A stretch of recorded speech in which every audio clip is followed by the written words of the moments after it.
Lexus GS 400. Gee, it's nice in here. Hey, let's let our friend Sluggo drive. Oh, no, he's gonna be mean to me. Don't forget to buckle up. Sluggo likes this big V8. Hey, but, no, wait, that's too fast. Whoa, 0 to 60 in 5.7 seconds. Flat. Hey, Sluggo says he could drive all day. The Lexus GS 400, a flat-out value at your Chicago area Lexus dealer. Here's to you. Thanks for making News 2 Chicago your choice for news.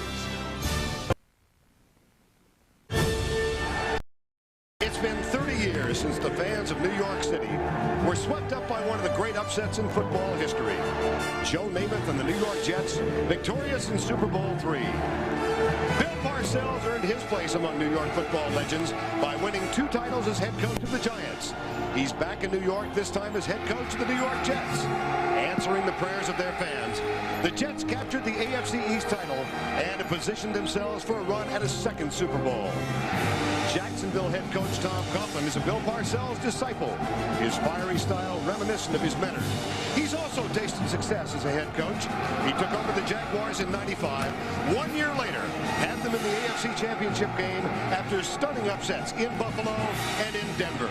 Now the Jags are back in the playoffs for the 3rd straight year. A first-round victory last week over New England has put the Jags 1 game away from the AFC title game and 2 wins away from the Super Bowl.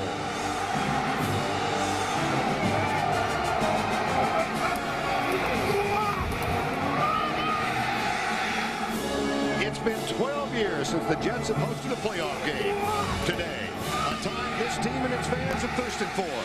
It's a battle for the final spot in the AFC Championship game as Jacksonville travels into frenzied Jet territory.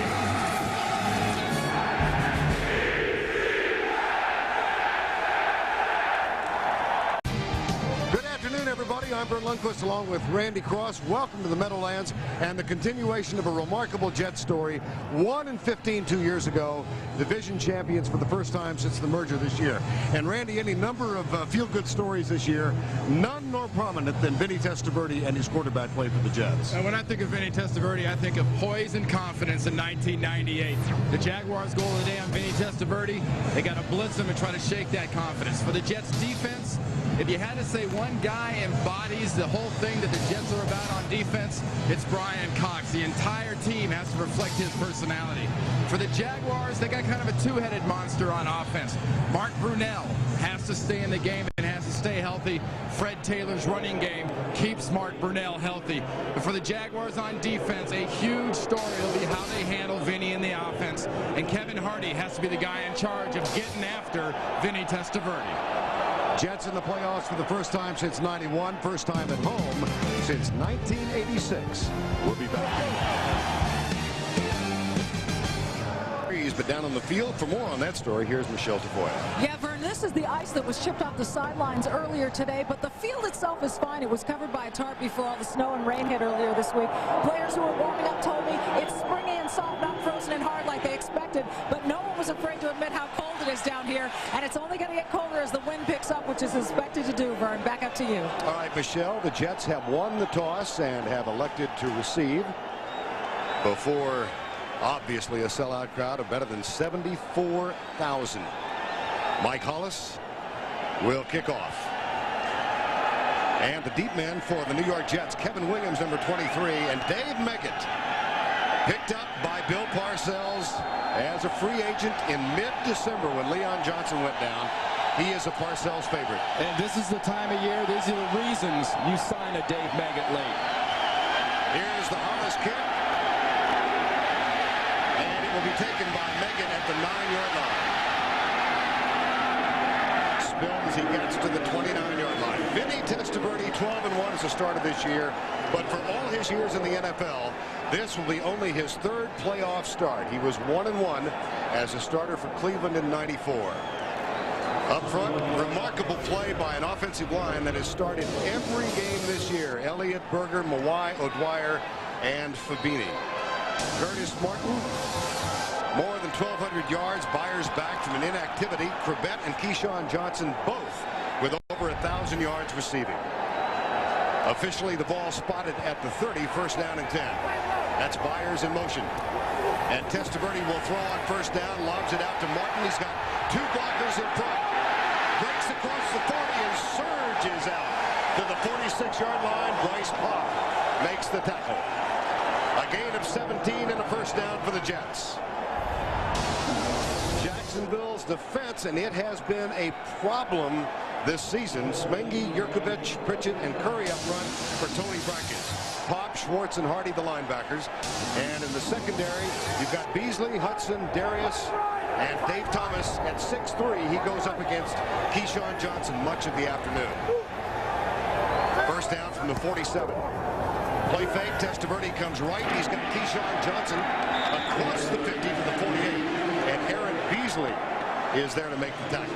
I really like that first call, that little screen play, because that set up some blocking down the field and some physical football, specifically by Kevin Mawai, the center. But then you follow it up with a little short one to Keyshawn, and you got something going on out here on the outside. Jacksonville does not have small corners. Beasley, 21, is not a small corner. And on the other side, Dave Thomas is the exact same size as Keyshawn Johnson. Bill Parcells in his second year as head coach of the Jets. Author of an astounding turnaround. Here's the handoff to Martin on 2nd and 3. And he breaks it up the middle over Kevin Mawai's block. First down Jets after the 7-yard gain. Kevin Hardy and Eric Curry make the tackle. Well, what the Jets want to do is establish inside a matchup right here. John Yurkovich and Kevin Mawai. Look at the quick swim by Mawai. He knows he's got Byers coming backside on that quick trap from the wing. That opens the entire defense up. That wasn't a group of really fantastic blocks on Tom Coughlin's defense. It was the defense reacting to what they saw and overreacting, creating a hole. First down at the 39. This is Brady in motion to the left. There's a quick toss out to Martin. Aaron Curry with penetration, and Martin cuts back to the right. Curtis Martin at the 33-yard line. Donovan Darius and Chris Hudson, the safeties, make the tackle. Well, that was a nice job, though, by Donovan Darius at that safety position, because the Jets have got this quick toss. Denver started this with Terrell Davis. The Jets have adopted it. The whole idea is to get the corner. The corner's been stuffed. So when Martin breaks back, that young safety has the presence of mind to be there and cut that whole thing off. But look at Keyshawn Johnson working inside against Eric Curry, a defensive end. I love watching these receivers from New York block, because they'll block linemen, linebackers, it doesn't matter. Johnson wide to the left on 2nd down. Byers in motion. They hand it off to Martin this time. Defensive penetration led by John Yurkovich. The fire plug at defensive tackle, and Martin is stopped at the 35. Hey, this Jacksonville defense has really been worn out the last 3 or 4 weeks. Not so much on the field as much as off the field. People just ripped this team. Curtis Martin made a comment about having a big game this week, and this defense is taking it personally. But the best way to take it personally against a Curtis Martin, you better be able to handle those 5 guys up front. Dave Meggett in. First time on offense, and the spread offense now for Vinny Testaverde. He's got 5 receivers out. Johnson in the slot to the left on 3rd down. Here comes the blitz. Beasley coming in the blitz, and Meggett with the catch. Played, of course, for Parcells out of Towson State with the Giants. A 5th-round draft pick.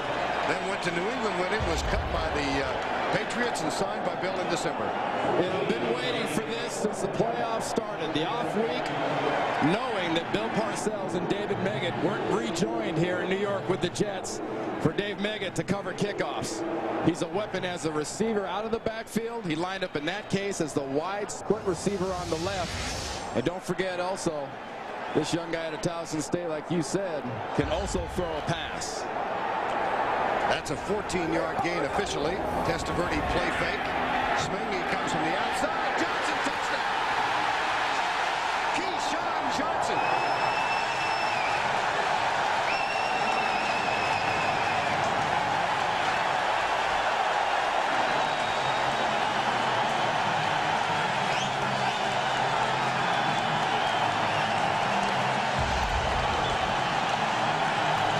The Jets have motion. The Jets are a little spread out with Keyshawn.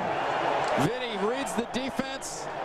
And look what Keyshawn Johnson has done all alone. Every game there's a defensive back that seems to have a kick me sign on him.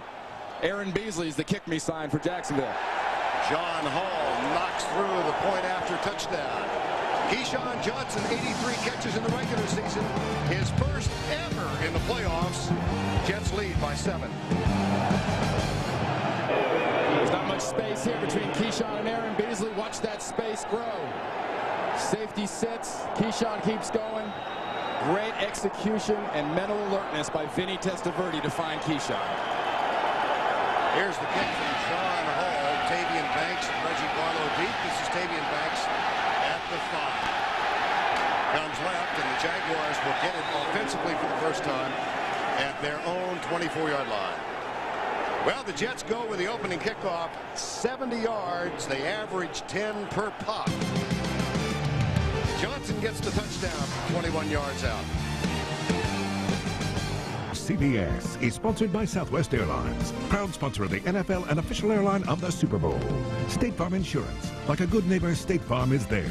And by American Express. American Express helps you do more. Jacksonville first down, 10 at the 24. Mark Brunell injured in the second play toward the end of the season against Detroit. He missed, in effect, 4 regular season games. Modestly effective last week when he came back with a high ankle sprain. The big question for Mark Brunell is a matter of mobility. First down, Jets open with a 3-4 defense, and they send at 3. Brunell with time, but good coverage, and it's batted backwards by Jason Ferguson. Let's check the defensive line. You now know that Jason Ferguson is opening up a tackle. We'll check the Jaguars offense. Boselli, Coleman, John Wade, his second start. Brian DeMarco and Leon Searcy. Fred Taylor, Damon Shelton in the backfield. Keenan McCardell and Jimmy Smith at the wideouts. And Pete Mitchell is the tight end. Second down and 10. Taylor comes left. Finds a crack across the 30, out near the 34-yard line. Now their normal defensive alignment for the Jets looks like this, a 4-3. So they opened with a 3-4. Lyle, Ferguson, Logan, and Pleasant up front. The linebackers, Mo Lewis, Pepper Johnson, and Brian Cox. Aaron Glenn will play today. He's been injured with a bad ankle, but Ray Mickens starts for him. Corwin Brown, Green, and Otis Smith complete that defensive alignment. And we have a measurement. That much for the first. One thing about facing Bill Parcells' defense led by Bill Belichick is you know you're going to get variety. And right away from the get-go, Belichick there is showing Mark Brunell and the Jags offense, I'm not giving you what you're going to expect all the time. Watch on third down. Belichick will go with 2 defensive linemen, 5 linebackers sometimes. You can never predict what this guy's going to pull on you, but you've got to be able to react. Third in the foot. Double tight end set. You see the CBS first down line. Mark beyond which they must go, and they do. Fred Taylor gets the first down at the 35. Jason Ferguson with the tackle. And help supplied by Pepper Johnson and Mo Lewis. Well, one thing about this young running back out of Florida, though, you see him twice so far. He's gone onside. And when he runs onside, he can pop some big plays. And last week, 162 yards in that wild card game against New England. He's at his most dangerous, though, when he cut backs and thinks you're going to give him that gap. Skips across the 35 and into the hands of Rick Lyle and Jason Ferguson, 95 and 72. A lot been made that Fred Taylor, who grew up in Belgrade, Florida, and played, of course, collegiately at the University of Florida, is not used to the cold. He was telling us last night that the first time he saw snow was on a recruiting trip to Michigan State in Lansing, and he thought that Gainesville looked pretty good. Yeah, I think all that kind of stuff is just hype for sports writers personally. This kid can run. And right about now, he's forgotten that it's a little chilly. Here's Brunell with a play fake. Look at the time. And the pass incomplete, intended for Pete Mitchell. Brian Cox, number 51, was there. But again, Brunell with good offensive line play. Well, you remember what we talked about, though, that Brunell has got to stay healthy. And I'm sure the Jaguars went in thinking, hey, look, they're going to blitz them. They're going to come after him and try to knock him around. Well, what Belichick and the defense are doing are going, hey, we're not going to blitz you. You're going to have to beat us with your head as much as your arm and your feet.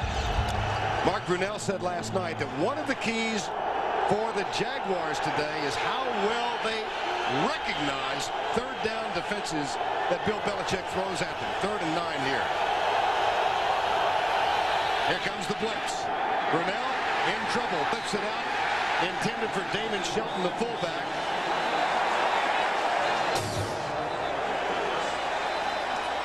And there's a flag. Prior to the snap, delay of the game, offense. Prior to the snap, delay of the game, offense. 5 yards. That is a big break for the Jacksonville Jaguars, because Tom Coughlin's offense now has seen one of Bill Belichick's blitz packages. Came out and looked like a 4-man line with Brian Cox coming from the quarterbacks onside, the left side. They blitzed him on the backside. They've seen the package. Can they take advantage? 3rd and 14. Reggie Barlow to the left. Brunell will go out of the shotgun, but McElwee blows his whistle. Now let's see what Bob McElwee has to explain. 8:28, please. 8:28. Well, they put an additional 8 seconds back on the clock.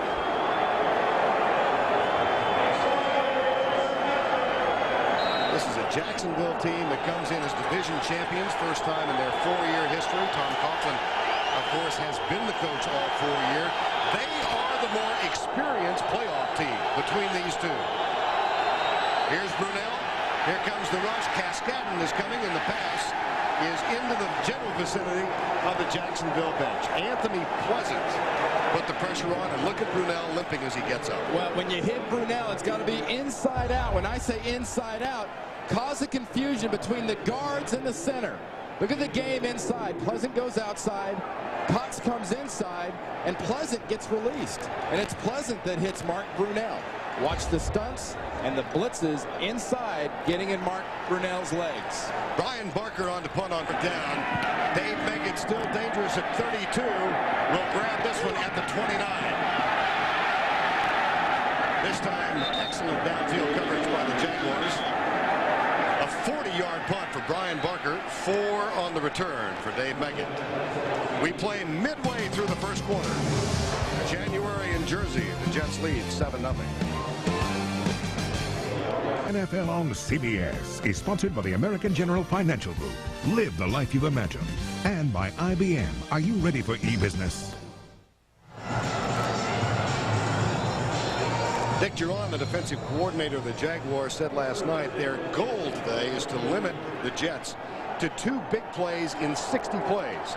Big plays defined as a run over 15 or a pass over 20. In the first drive, the Jets had 2 big plays, 2 for 7. Here's Testaverde, handoff, Curtis Martin. Up the middle to the 5-yard line. John Yurkovich. Tuesday's world premiere movie, A Family of Cops, is threatened when a banker's murder points to one of their own. Charles Bronson stars in the world premiere movie, Family of Cops, Tuesday on CBS, America's most watched network.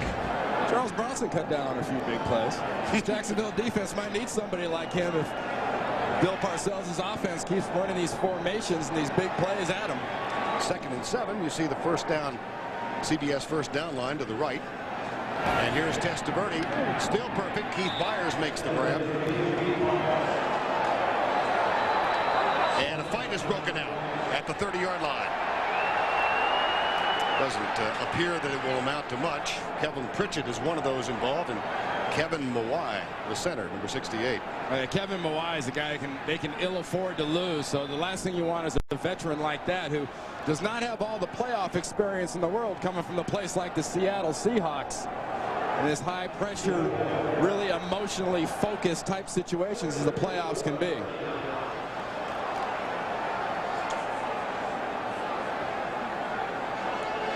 But this Jets offensive line has got a real attitude about what it wants to do and how it wants to do it. And look at Mawai go after Pritchett after Pritchett hit Todd Berger. This is a line that doesn't get a lot of credit, but they're a lot of the reason Vinny's played so well. 3rd and 4, and the spread offense now for the Jets. 4-man rush for Jacksonville, popped across the middle, and there is something rare. Wayne Corbett drops a pass. I'll tell you something else about that, though, is the fact that Jacksonville defense did a nice job. Watch Corbett just try to come right behind the line. But the Jacksonville defense is right there to stop him. Hudson, the safety, filling up real quick like that. That's what Dick Duran's defense needs to do against the Jets. Don't give him room to breathe. John Kidd, the 3rd Jet putter this season, will send it deep to Reggie Barlow, who led the AFC with a 13-yard per return average. This, not a good punt, but it makes a nice bounce straight up in the air and is picked up by Kevin Devine, and he pays the price back to the 15-yard line. That is a mental mistake by Kevin Devine. He had no business being near that ball. Bad news is, Kevin, you got to go talk to Tom Coughlin now.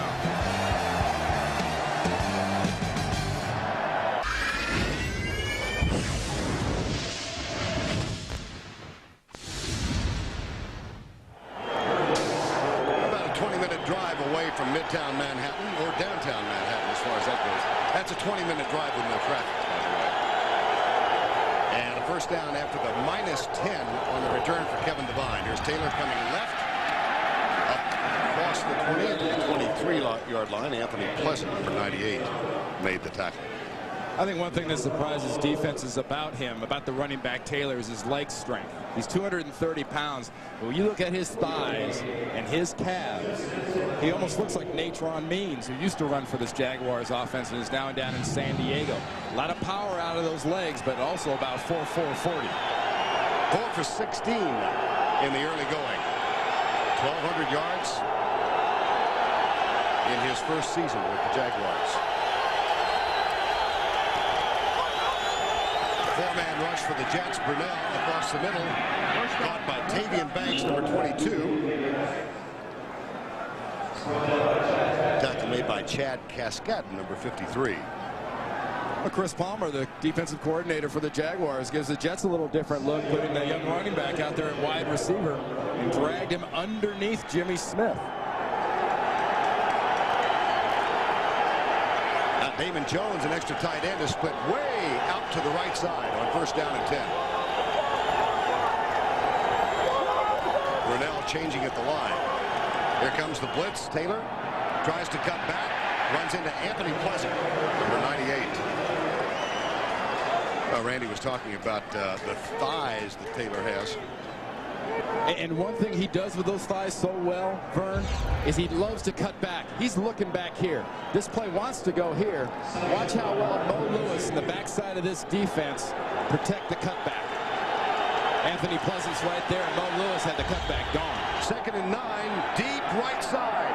Ray Mickens is back defending, and he has excellent coverage on the speedster, number 86, Elvis Whitted. Well, it put that one in to take advantage of the 5'7" Ray Mickens, but he was right there. Hey, when you don't have an all-pro type cornerback like Glenn starting at corner, you go after a Mickens. But Mickens had so much pad, and look at his body position on this pass. Perfect body position. That's defensive corner work on a long ball. 3rd and 9. Jaguars trail by 7. Need to get to the 41. Brunell chased to his left. Pulls up. Finds his receiver. Keenan McCardell, number 87, and that's good for the conversion. Well, we've seen Mark Brunell move. Mark Brunell isn't moving with that speed he normally does, but he's got a little bounce in his step, and that's good for the Jacksonville offense. It's bad for the New York Jets offense, though, if he can escape the pressure that easily and that quickly. Because Anthony Pleasant got in his face. He got the corner, and there was no threat on Brunell. First down and 10 at the 42. I formation this time, and Mitchell comes in motion. Taylor. Brian Cox Cox, 51, makes the tackle. I talked about Brian Cox being the attitude and the emotion of this entire Jets team. It's what he's really brought here since Bill Parcells brought him in at the end of July. I mean, veterans, great. Veterans can be fantastic, but it's an intangible that Brian Cox has brought, and most of that's just attitude. Brian Cox, an owner of some racehorses, and that's a passion he shares with Parcells. That's where they began a relationship that led to Cox coming here. Here's a handoff, and Anthony Pleasant makes the tackle on Fred Taylor. Well, Tony Baselli, the all-pro left tackle, is working against Anthony Pleasant, and so far Anthony Pleasant is keeping those pads low. He's stuffing the big guy. Look at that play. We have seen some real nice fundamental football from Jet defenders so far. People talk about how well coached they are. You've seen a couple of real nice examples of how well coached this Jet defense is. 3rd and 6, and the shotgun employed. Brunell retreats, drills it, has a man open. It's McCardell across the 50 for the first time. A 10-yard gain. Keenan McCardell, first down, Jaguars. And in on that tackle on that play was Aaron Glenn, normally the starter at left cornerback. And watch the matchup between McCardell and how he finds a spot for his quarterback. There's the spot, he finds it, and Brunell finds him. They're going to look at Glenn, and they're going to go after Mickens, guaranteed. But a little pass blocking. Think Baselli's strong at all?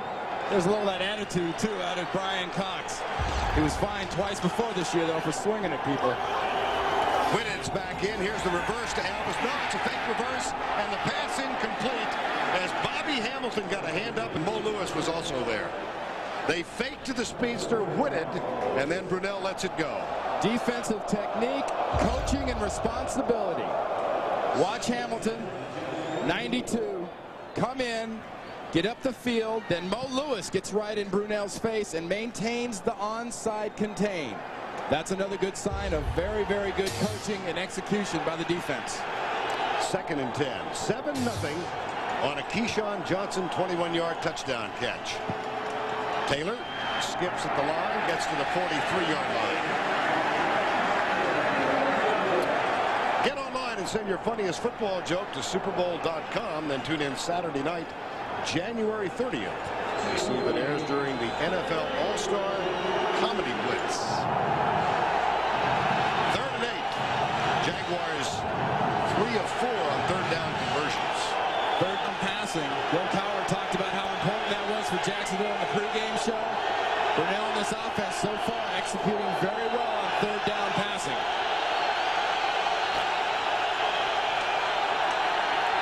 With time, batted back again, Brian Cox. Got his hand on the ball. Well, part of that attitude when you're working against a big horse like Tony Baselli is knowing when the battle might be a little bit over, but still having the presence of mind to get the hands up to block a pass, because guarantee you one thing, Tony Baselli is going to try to maul you physically. Barker on for the 2nd punt, make it back to return it nice and high. And a fair catch called at the 6, perhaps the 7-yard line. We'll see where they spot it. Barker brings rain on a sunny day. Time call. 'Tis a chilly day in January, but almost no wind. Beautiful shots from up on top. Today's aerial coverage provided by Southwest Airlines. Curtis Martin with his heels almost on the goal line, and Bill Parcells has gone with a 3 wide receiver set on 1st down and 10. Out near the 10-yard line.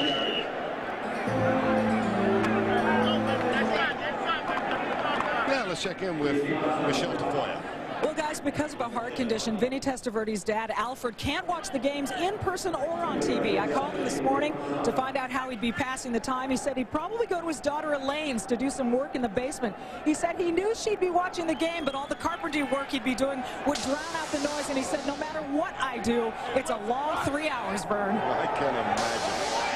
Well, if somehow word gets to him, they can say his son's doing quite well. 2nd and 8. Here's Martin with a toss. Cuts it back to the right. Gets a couple of yards. Joel's number 99 with the tackle. What a nice job, too, by Eric Curry there, Vern. They gave him a little different type of formation, and Eric Curry blew right up the field outside of Jumbo Elliott and set up a nice situation where Curtis Martin had to cut back. So far, Dick Geron's doing an excellent job of game planning since that first drive. Well, we have reached the end of one. That's the end of the first quarter. Bill Parcells' squad on top 7-0. They went 70 yards in 7 plays. Keyshawn Johnson got the touchdown. We'll return to Giant Stadium right after this message. And a word from your local station.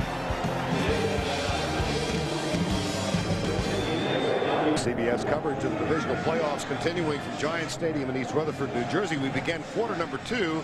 The Jets leading 7-0, scored on their opening drive, a 21-yard toss. Vinny Testaverde to Keyshawn Johnson. Ron Lundquist, Randy Cross, and Michelle Tafoya here. First home game since 1986 in that season.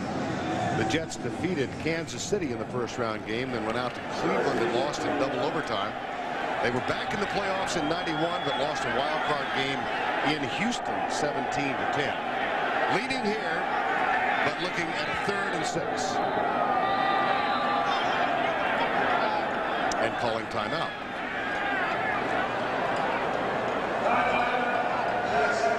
Time was actually called by Jacksonville. We'll be back in just a moment. With this coming out of a quarter break, 1, 2, 3, 4, 5, 6, 7, 8, 9, 10. 10 players on the field after a quarter break. So that's why that look on Tom Coughlin's face was a little bit more than quizzical. When we went to that commercial, he wanted to know who was it and why. Yeah, quizzical evolved into anger. 3rd and 6. Testaverde play fake. Little pressure. Pressure coming from behind. And they get the catch to Corbett out to the 21-yard line. There is nobody better in the league than creating and finding dead spots in defenses and giving his quarterback something to hit than Wayne Corbett. Between the combination of Wayne Corbett and Keyshawn Johnson, these guys catching first down balls are unrivaled in the NFL. Because Vinny Testaverde is getting pressure onside first, and he doesn't know it, but it's coming from Curry on the backside. And look at Corbett. He finds the spot, turns his body, gives Vinny a target. Dedrick Warren in the lineup, wide to the left. Here's Curtis Martin bursting over right guard. Out across the 20 to the 28-yard line. Kevin Hardy, number 51, made the tackle. That's something you haven't seen too much out of Curtis Martin this year. You know, he had 1,200 and some odd yards, averaged 3.5 yards to carry. But this guy has not run very often with just kind of a wild, crazy abandon. And you saw him just attack the line of scrimmage there. 4th consecutive season in which he has surpassed 1,000 yards. The first 3, of course, in New England. 2nd down. Here's Testaverde. Lobs it. Eddie Mason, number 53, in defensively, and now a flag is dropped.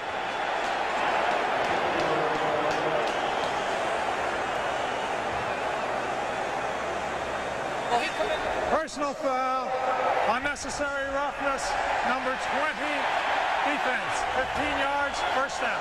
Donovan Darius. Poise and control are signs of Coughlin teams and Parcells teams.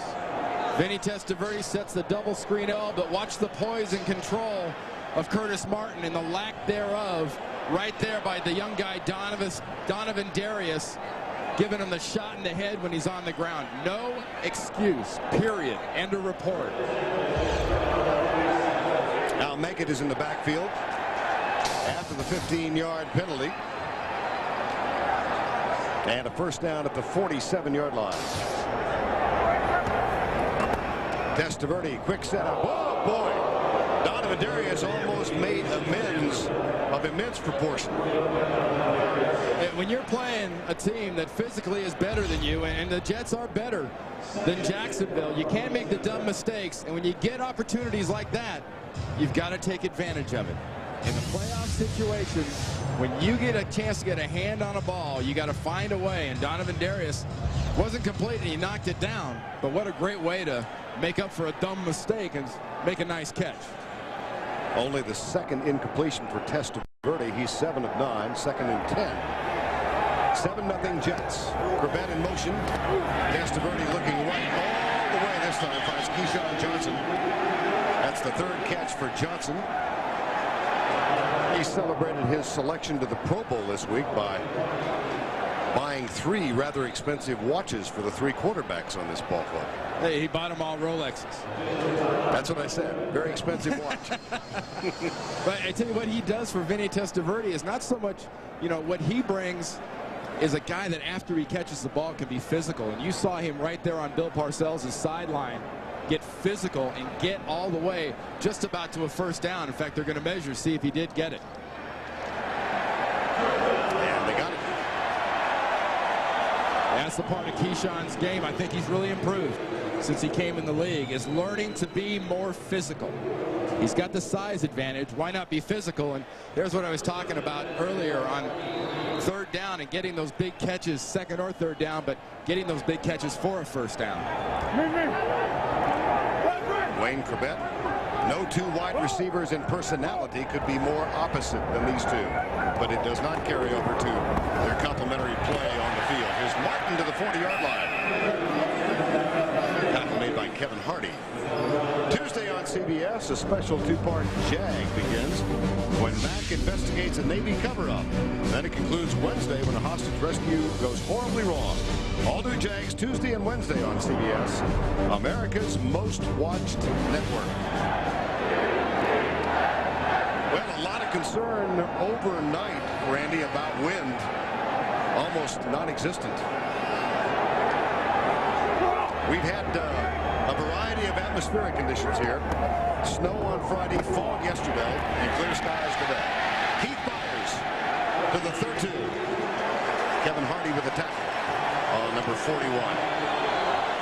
Charlie Weiss, the offensive coordinator for the New York Jets, helped design a video NFL football game in the offseason. And right now, the way he's calling plays, he looks like he's got one of those little game controllers out. And he's just kind of picking his spots. He knows he's got a good offense, and he's giving him a little bit of everything. Gave him a little Meggett, give him a little Marks, give him a little Byers, give him a little Corbett. Back split. This drive began on the 7-yard line after a Brian Barker punt. Blitz coming. Testaverde, a little pressure, pulls up and throws it away. Dave Thomas and Keyshawn Johnson. Dave Thomas said he would not chat with Keyshawn today, but I think he had a couple of things to say then. Well, you know, when Dave Thomas is back covering a Keyshawn Johnson, too, and the old Vinny in that situation might have tried to make something happen. Vinny didn't try to make something happen, and when you're going against that matchup there, look at Keyshawn Johnson's size. He usually dominates defensive backs. There's virtually no difference. Dave Thomas and Keyshawn Johnson renew their rivalry to the left side. Here's the toss to Martin, and Martin hit behind the line and loses yardage back to the 35. Joel Smengi, who's probably destined for off-season shoulder surgery, but plays on despite the injury.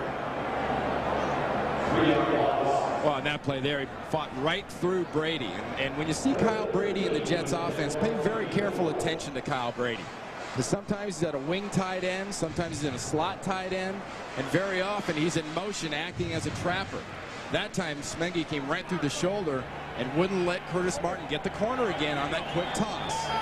Corbett and Johnson come to the near side. Dedrick Ward, he is tight right, and Fred Baxter's in as an extra tight end. Johnson and Testaverde goes deep for Dedrick Ward, incomplete at the 14-yard line. Coverage from Kevin Devine. Well, I got to tell you something now, Vern. I mean, I'm enjoying this game, obviously, but Eric Curry, number 75, for a guy that's starting for Tony Brackens and hasn't played a whole lot, look at him working right there against Fred Baxter, the tight end, and getting this pressure on Vinny Testaverde. We've seen this guy, former Tampa Bay Buccaneer first-round draft choice, really coming on and has brought a serious dose of football to the Jets offense. John Hall will attempt one officially from 51 yards. Has a great leg. Accuracy sometimes a problem, but not now.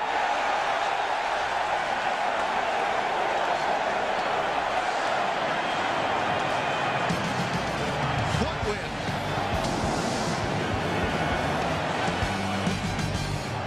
win? By the new Dodge, it's about change. Nike and the Nike Alpha Project. And by Staples, the office superstore. John Hall has just set a New York Jet postseason record for longest field goal. And officially, they're going to give him that extra 4 inches and make it a 52-yarder. Now he will kick off, and Reggie Barlow is one of 2 men deep, joined by Tavian Banks. And this one, almost as long as the field goal effort. It bounces inside the 20. Chris Hayes. Tavian Banks. John Hall. Bill Parcells says go ahead and try it. Well, in a place where most people think, you know, you don't kick a lot of long field goals here, but how much doubt did he have? And it wasn't like it crawled over, folks. Look at that. He had plenty of leg. Might have been good from 53. 54. I don't know about 54. Okay. 10-0. Mark Brunell and the Jaguars find themselves down. They defeated New England last week. They'll go deep left side, and this one's picked off. Otis Smith, who's having really a terrific season, complements it with a playoff interception. That one there looked like a Meadowlands football. Phil Simms, who played a lot of years here, talks about how when you're moving in this direction, throwing towards that corner of the field, the wind has a tendency to make the ball hang up and move, and that's exactly what happened. Otis Smith had good body position on Jimmy Smith. Mark Brunell looks, throws it up, and the ball just stalls. Look at the double coverage. That ball had no business being there. They're taking their shot against Otis Smith with Jimmy Smith, but he made him pay. First down and 10 at the 40.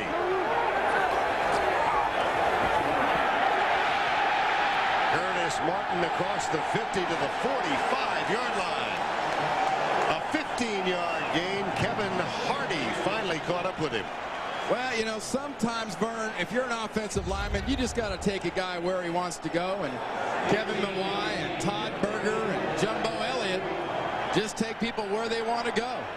Good job there by Jumbo Elliott, but look at the authority and the decision-making of a running back on that run right there. I mean, Curtis Martin is bringing it.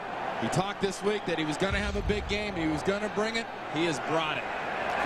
That's a gain of 15, and the second big play on the ground. This could be the third. Here's Martin down to the 36-yard line. Donovan Darius with the tackle. And that one there was right into the heart of the Jaguars defense. When you talk about the heart, you got to look at Kevin Mawai, the center. He works with the guards in there. O'Dwyer, little quick trap there by Byers on Yurkovich. Nice block by Kevin Mawai on the linebacker, Schwartz. Martin is bringing it, and those offensive linemen are the reason. Curtis Martin, following the block of Kevin Mawai, now has 50 yards, halfway to his stated goal of 100. Here's the play fake from Testaverde. Drills it. Caught. No. Drop. Baxter, who has caught only 3 this season, had that one right in his mitts. Bill Parcells talked about this version of Vinny Testaverde. Doesn't try to force the long passes down the field, and when he moves, he doesn't try to force the ball. He usually just runs. Well, this is designed for a pass. This is designed for Baxter to drag back behind. Vinny put it where it was supposed to be. You can't do it all, Vinny. You need a little help. 3rd and 1. Double tight end set. Baxter lined up tight to the left. Curtis Martin with a deep set has room. And first down for the Jets at the 31-yard line. 5 more for Curtis Martin.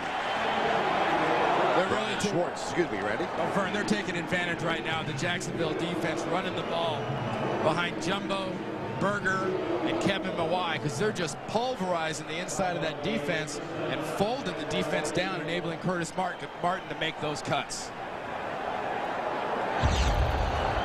Watch the defense just fold down to the left, sets up the cut back to the left. Dick Duran, the coordinator for the Jaguars, better start stunting. They're going to eat him alive. 1st and 10. Martin again. To the 30-yard line. Kevin Hardy with the tackle, number 51. Well, let's take a look at the CBS Sports Line question of the week. What was the most exciting regular season game this year? We'll give you 4 choices. A, B, C, or D. Log on to vote at cbssportsline.com and on America Online at keyword CBS Sports Line. There's Dick Duran, the defensive coordinator of the Jacksonville Jaguars, who really has to be challenged right now with the attack that Bill Parcells' offense and the different looks they're given. Corbett starts in motion. Testaverde goes right for Keyshawn Johnson. And he moves it to the 25-yard line. Well, Vinny Testaverde, of course, released last year by Ted Marchibroda and the Baltimore Colts. They decided, Baltimore Colts, listen to me, the Baltimore Ravens. I'm going back to the days of the Super Bowl III. And what a turnaround it's been for him. It really has been, because these numbers as a Jet. I mean, how can you ask for a quarterback to be a better decision maker and a more positive force? And talk about a guy that's in the perfect situation. He's around his family year-round. I've never seen Vinny, and I've been around him most of his career. I've never seen Vinny this comfortable and confident. 3rd and 2. They toss it to Martin. He spins, and he's got the first down. Inside the 20 and down to the 18. Chris Hudson finally got there, but much too late.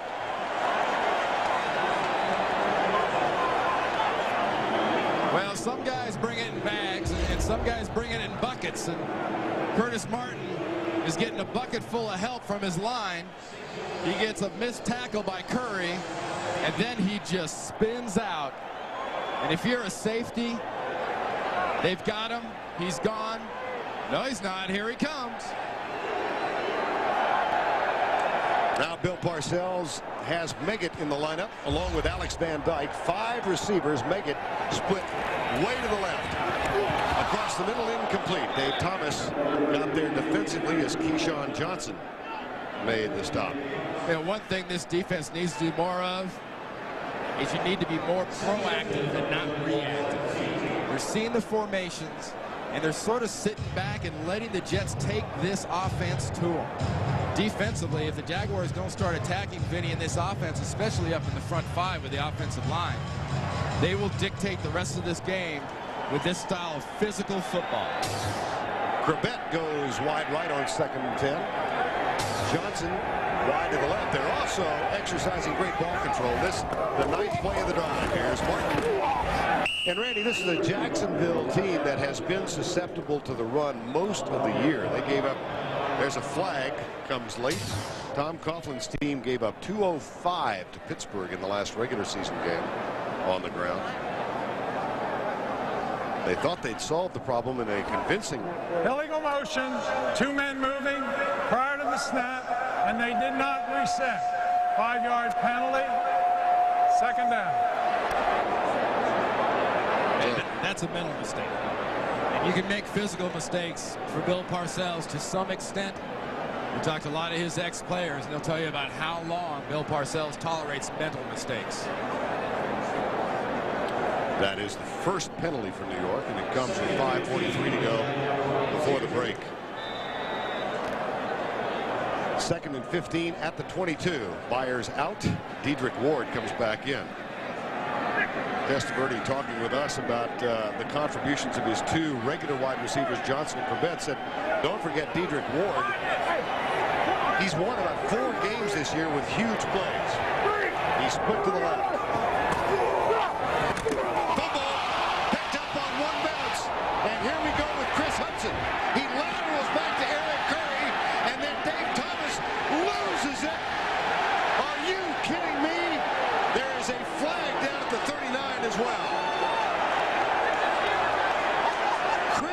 Hudson picked it up on one bounce and inexplicably decided to lateral the ball to Eric Curry. One of the cardinal sins you can make as a defender is when you make something good happen, the last thing you want to do is try to make something better happen, and it ends up being negative. And Tom Coughlin's football team has showed a little lack of poise in this half. 10 guys on the field, a late hit by Darius, and that is another mental lapse by Hudson. There's no excuse for that. You just do not do that at the end of a big play. Now we'll have a conversation led by Bob McElwee. Joel Smingy is the man who made the hit on Curtis Martin that started all of this. But the question here too has to center around if it was a forward lateral or not when Hudson threw it, because Hudson looked back and thought he saw somebody, Dave Thomas, but by the time Thomas, I think it was, got by him, he was in front of him. There is no foul. The fumble recovery is good. First down.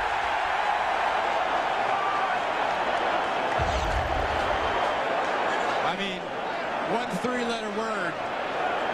Wow. Curtis Martin, there's the negative for the Jets. There's the positive for the Jaguars. Keep it a positive. No, don't. He's going to do it again. And by the time he flips it, it ends up being a forward lateral. Thomas and Curry are in there. And that is lack of poise and lack of control. And Coughlin, like Parcells, does not tolerate mental lapses. Get the idea sometimes that there are a few too many highlight shows late at night and too many young players want to make their presence known on those highlight shows. Chris Hudson, in his 4th year from Colorado, had given his team a heck of a jump start and then negates it with the decision to lateral. Here's Byers in motion. Martin. Another 8 and maybe 9. Make it officially a 9-yard gain. Well, Charlie Weiss upstairs says, hey, if you liked him on that last preempted drive right in your face, you're going to love him this time, because my offensive line is going to create a hole. Todd Berger is going to drive Yurkovich to the ground. Martin hurdles him, gets hit, and doesn't stop. When a guy gets in the air and gets hit 99.9% of the time, he immediately goes to the ground. Curtis Martin is running possessed.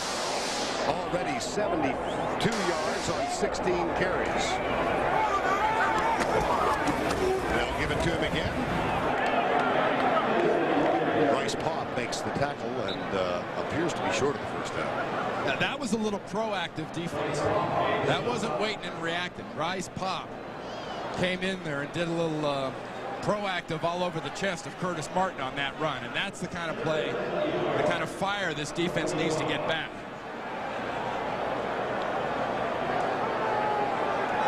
Jets are 4 of 6 on 3rd downs, and they've got 3rd and less than a foot here.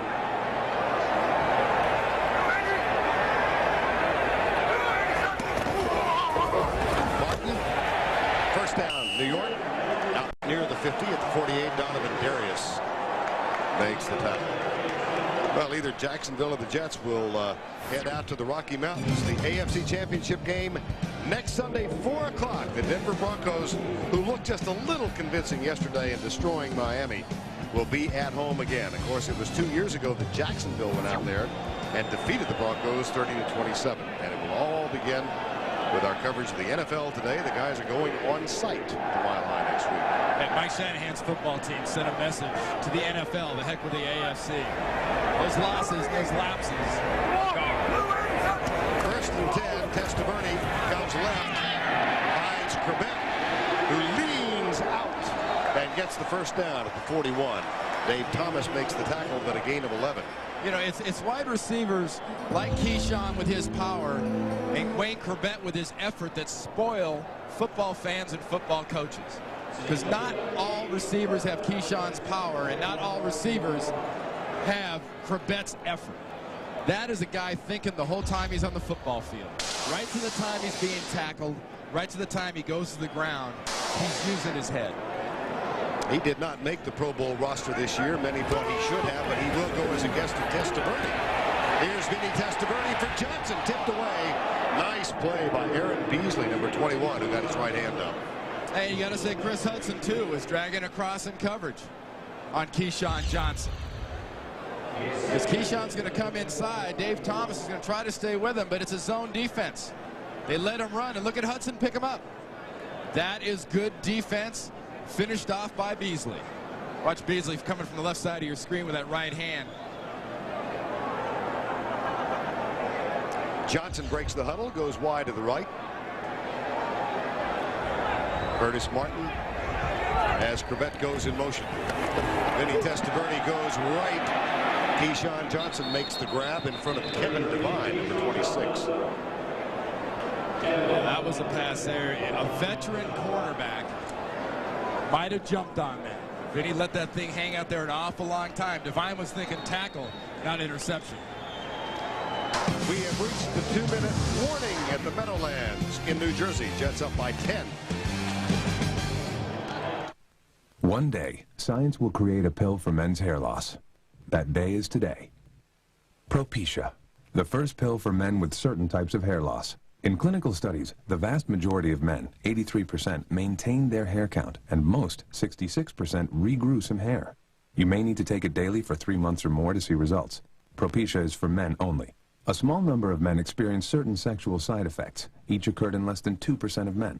Women who are or may potentially be pregnant must not use it or handle broken tablets because of the risk of a specific kind of birth defect. Talk to your doctor or pharmacist and read the consumer information they can provide. It may look like just another pill, but for men who want to treat hair loss, it's a beautiful thing to behold.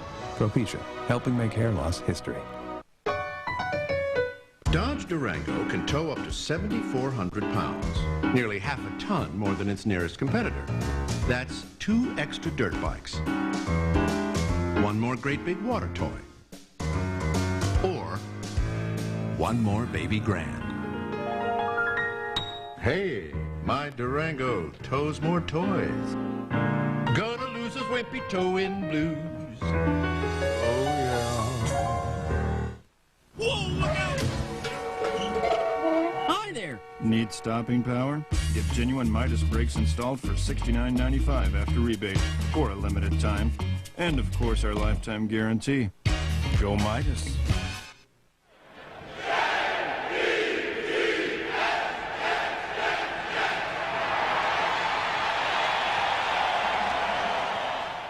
The home of the NCAA Basketball Championship, CBS Sports. Beautiful view of the skyline of Manhattan in the background. Giant Stadium in the foreground here at the Meadowlands in East Rutherford. And today's aerial coverage provided by Southwest Airlines. Temperature in the mid-20s. The Jets much hotter than that. And they lead at 10-0. Coming up at halftime on the NASDAQ Amex halftime report, we'll go back across the Hudson to Jim Marcus, Brent Jones, Mike Lombardi, and Bill Cowher, coach of the Pittsburgh Steelers, for their analysis of the first half. Jacksonville has to limit the Jets here. They can't let them score because Vinny and these Jets have dominated the first half. And that's domination right there. More than double the number of plays, more than double the time of possession. And Curtis Martin has another first down at the 30-yard line, and another little fracas breaks out between these two teams who are not noted for the intensity of their rivalry. They've only played twice before. Jumbo Elliott and Kevin Hardy. There's no excuse for losing your poise like that. And it was started by Kevin Hardy of the Jaguars. Keep your poise. Your football team is killing itself, losing your composure. There's Jumbo right there getting a block on Hardy. He gives him a little bit of a push. That makes him mad, but you don't come back. You do not do that. Not smart football when you're physically being dominated and you're cooperating by being the other guy's 12th man by making dumb mistakes. You have no excuse if you're getting your tail whipped. Kevin Hardy has been a standout for Jacksonville this year despite their struggles defensively. Strong side linebacker a year ago. Made the switch to the weak side when they signed Bryce Paup as a free agent, and has led the team in tackles, but now and no flag down. Well, the time for that macho and that fire is after the snap and before the whistle. Interesting no call. 1st and 10. Testaverde goes deep right side. Johnson Mayer hangs on as Donovan Darius makes contact, but the 6th grab for Keyshawn Johnson. Nice possession by Keyshawn. Good job by holding on to the ball. But look at the rope that Vinny Testaverde puts this thing out on. The young cornerback takes the bite. Donovan gets the hit. But Vinny lays it in the perfect spot between the corner and the safety. And kudos to Keyshawn for holding on to that one. That was Kevin Devine who lost his balance, shall we say? Keyshawn had possession the whole way until he hit the ground. 6 for 67 for Keyshawn. Here's Testaverde. Lobs it out for his tight end, Kyle Brady, who was struggling to get his balance. As he turned around, he was wide open. More pushing and shoving up front with Jose White and Matt O'Dwyer. The Jets are intimidating physically and mentally this defense right now. But Kyle Brady, Vinny kind of spins it in a bad spot, and Brady just can't physically adjust fast enough, or doesn't have quite enough football field to adjust to that pass. Now Parcells will go with a 3 wide receiver set. 2 of them to the left side. Keyshawn Johnson split to the right. 2nd and 10. Draw play. Down to the 10-yard line. Donovan Darius and Brian Schwartz along with Chris Hudson. There, Tom Coughlin, 3 years on the staff with Bill Parcells and the New York Giants, then became the head coach at Boston College. When the Jacksonville job came open, Coughlin called Parcells, and Bill said he told Tom Coughlin, why they've got 3 other guys they want to talk to. Why don't you let them talk to those 3 and tell them if they're not happy with them, come back to you and enhance your position. Said Coughlin did that. Reverse. Keyshawn Johnson. He will stroll in.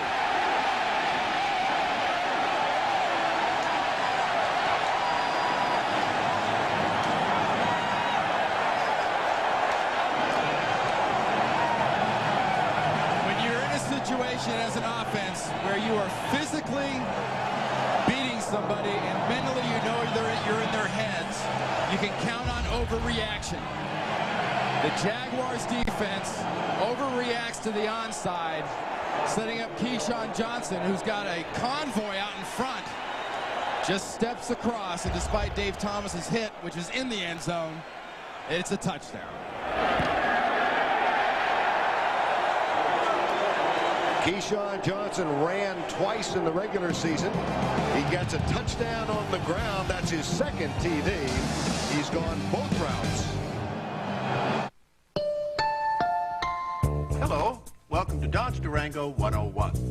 Today I'll be covering the 5.2 and 5.9 liter Magnum V8 vis-a-vis Durango's superiority in the class structure of domestic compact sport utility vehicles. You're not listening. You're just staring at the Durango, aren't you?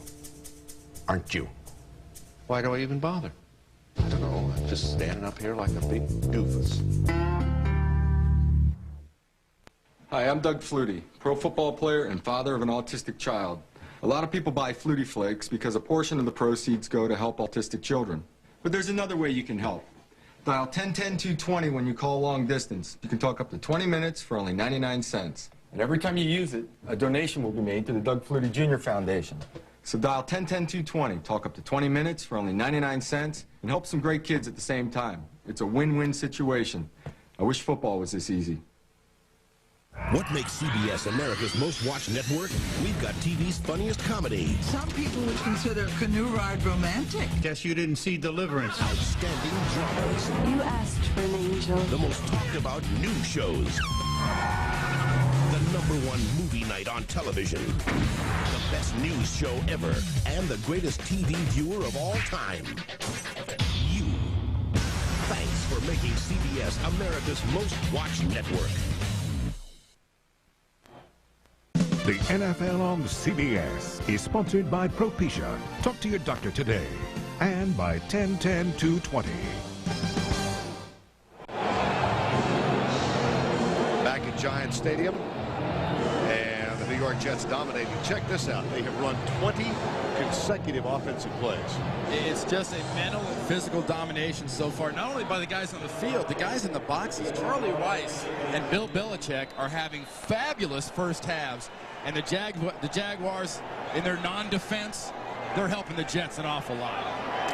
9-play drive, and then it must seem like light years ago that Chris Hudson picked up a Curtis Martin fumble and returned it, only to lateral and lose the ball back. Here's Reggie Barlow.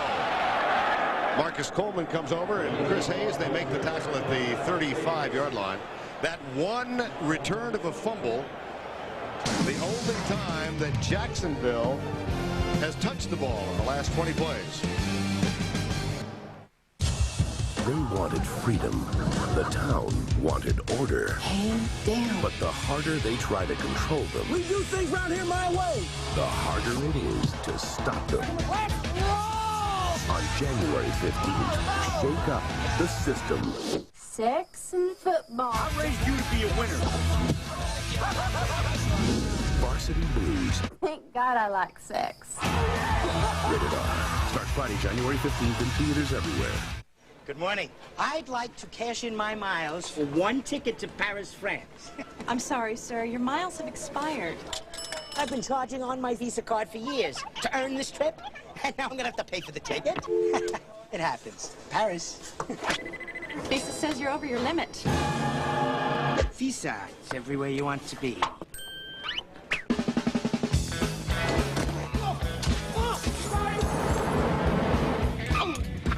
I told you what I've been through. I need a doctor. Je suis un espion. Espion? Espion! Espion!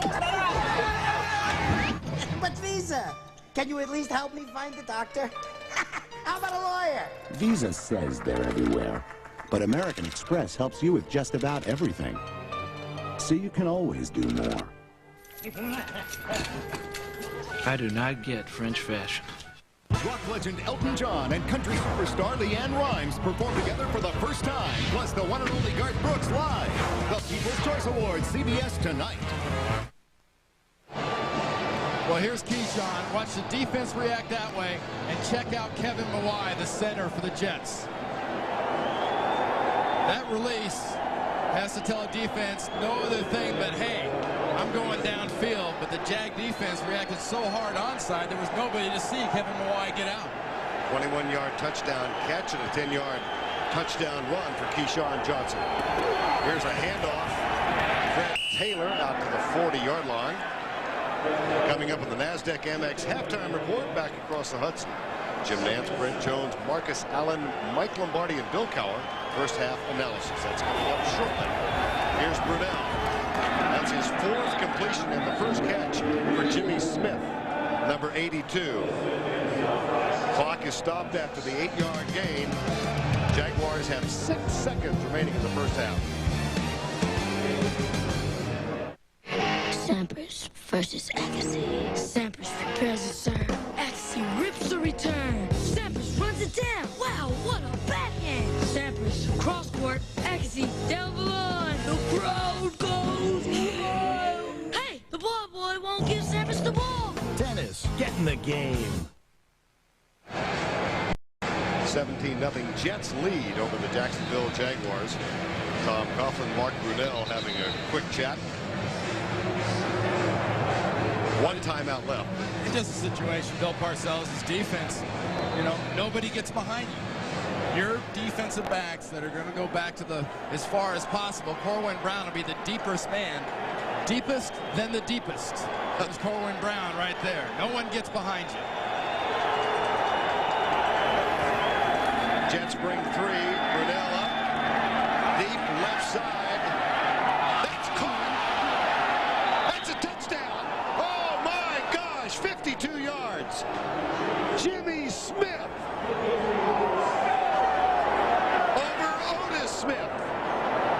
Well, we've seen some mental lapses out of the Jacksonville Jaguars, cost them some points, but Tom Coughlin's offense right there, and their coordinator upstairs, Chris Palmer, everyone's thinking Big Ben. Don't let anybody get, they're going to lob it up there. Jimmy Smith just flat gets it down the sideline. And Mark Brunell, I talked about at the beginning of the game, throwing that deep ball well. That was perfect. Mike Hollis for the extra point.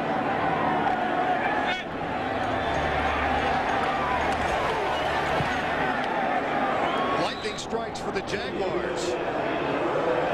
At the end of the half, Bill Belichick and Bill Parcells will have some pearls for their boys in the locker room, because Otis Smith gets blown by Jimmy Smith. Look at that concentration to catch that.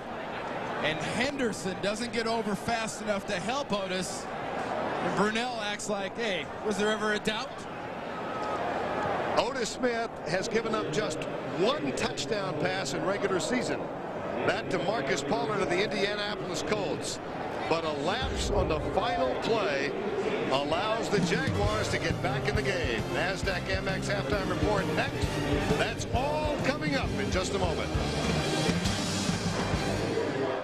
Oklahoma collides with Cincy. Syracuse slams into Georgetown, and Indiana battles Purdue. It's all on the road to the Final Four next Saturday on CBS. CBS presents a new dramatic series about a family of cops who love to live life on the edge. If you're not focused on your job, real dangerous out there, you pass that test. For Jacksonville, Fred Taylor with Jacksonville. Fred Taylor with the majority of those 26. Curtis Martin had a huge first half with 84 yards. But Keyshawn Johnson part of the story as well. A touchdown on the ground and one in the air. Reggie Barlow, one of two deep men. He's joined by Tavian Banks. Here's John Hall's kickoff. This is Tavian Banks. Fourth round pick. The rookie is out across the 20 to the 22-yard line. Well, we mentioned the power game of the New York Jets led by Curtis Martin, but Keyshawn Johnson had a big part in the lead. He really has been, and he's such a great all-around weapon for Vinny Testaverde on offense, whether it's taking advantage of his size when you're throwing him a quick slant at the goal line or letting him run a really well-timed and well-set-up reverse for a touchdown. But end of the game, or end of the half, I mean, I just can't believe that this actually happened. I see it again, and I'm stunned that you don't have somebody deeper than anybody else. Fred Taylor spins out to the 21-yard line. And we check in with Michelle Tafoya. All right, Virgil, Tom Coughlin told me at halftime that Chris Hudson's fumble was the, quote, stupidest play in football. He said, we've got to stop the Jets sometime, and that touchdown you're talking about just before halftime may be a momentum builder for the Jags. And Bill Parcells agreed. He told me his team lost concentration on that play, and that the first 5 minutes of the second half will be telling with Jacksonville having the ball. Guys? Thanks, Michelle. 2nd and 11, Jacksonville. Brunell will throw. Little slant pattern, Jimmy Smith, and he's got a first down out to the 40-yard line. 19-yard gain. Hey, the most glaring mistakes Jacksonville's made have been mental, and their biggest plays have been physical. The long bomb to Jimmy Smith, and then this one right here, working against Ray Mickens against that zone defense. Settles down right in that slot and then heads straight up the field. You hear that overused term, north and south running? He was headed north. Mickens favoring a knee. Aaron Glenn is on, and he's got a bad ankle. Here's the handoff to Taylor. Out to the left side near the 43-yard line. Pepper Johnson, number 52, makes the tackle. The key really to me at the early part of this second half, like Bill Parcells talked about, that the first 5 minutes being key, is Jacksonville has to prove to the Jets that they can physically stay with them. They can physically impose a little bit of hurt on a Jets defense. 2nd and 7. Taylor again. This time he comes right out near the 50. He stopped just short of the 50 by Mo Lewis, number 57. And another little disagreement breaks out. Damon Jones and Victor Green. Vern, the officials are being extremely lenient with these guys throwing punches. It's not like it's people grabbing jerseys. We're talking about some full-on hand shots to the face. Victor Green from Akron, leading tackler the last 2 or 3 years. The numbers of his tackles have gone down this year. Here's your opportunity to prove that you can physically stay with this defense. Split twin receivers to the left side. Brunell with a play fake. Pressure coming from Anthony Pleasant. He goes deep, and it's picked up by Coleman Brown. Brown has an escort.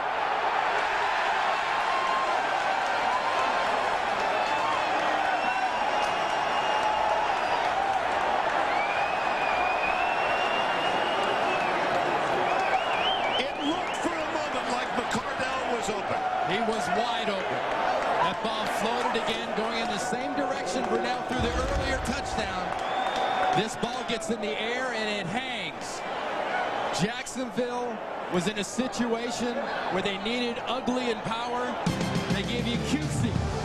They paid for it. I don't like that at all. 17-7 Jets. They get a big interception from Coleman Brown. That's his second of the season. First ever in the playoffs, of course. And here's Vinny Testaverde. Pumps once, then goes down the middle for Brady. Nope. Popped by Chris Hudson, number 37. And that's how dangerous Vinny's really gotten as a quarterback for the Jets, is if you're not going to put much pressure on him, you're going to let him stand back there. He'll drop it where it needs to be dropped. And he drops it to Kyle Brady. It goes through his hands. Part of the penalty, Mr. Hudson applies the penalty. Speaking of drops, that's 2 for Brady.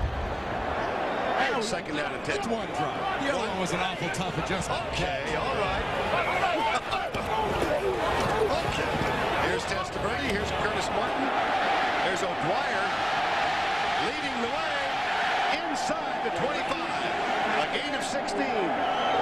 Beasley and Thomas for the tackle. Talked about Jacksonville getting a chance to physically send a message. Kevin Mawai, Matt O'Dwyer, Todd Berger, they get a chance to send their message. Mawai gets a block, O'Dwyer gets a block, Berger pumps into Martin, then he gets a block.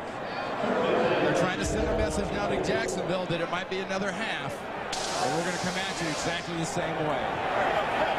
First down just inside the 25. Byers and Martin in the backfield, and Trebek in motion. Play fake for Testaverde. Deep in the right corner, and that one's thrown away. Byers flying down. Eric Curry had pressure on Vinny Testaverde. You can tell a playoff game, the sideline's a dangerous place to be. Cameras and everybody else bumping into Keith Byers as he ran through the sideline there. And you don't see teams do this type of thing with a player like Keith Byers very often. Going deep in that opportunity was a nice play call, took their shot, and he almost took out a couple camera people. And the other side of the field, Joel Smengi limping off the field, number 99. And Levanzer Williams has taken his place.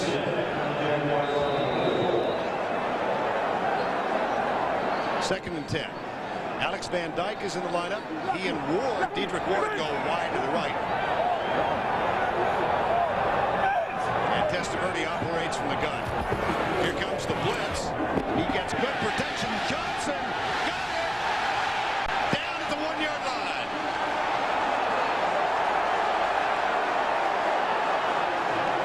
Beautiful pass from Vinny Testaverde.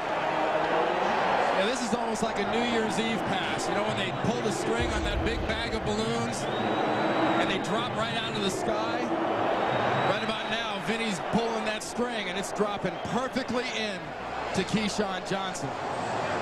Poise and confidence has been Vinny's trademark all year long.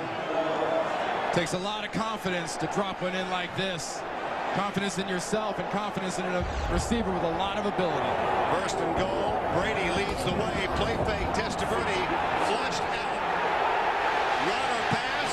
Run. Out of bounds. About 6 inches short of the touchdown. Well, remember Bill Parcells talking about Vinny.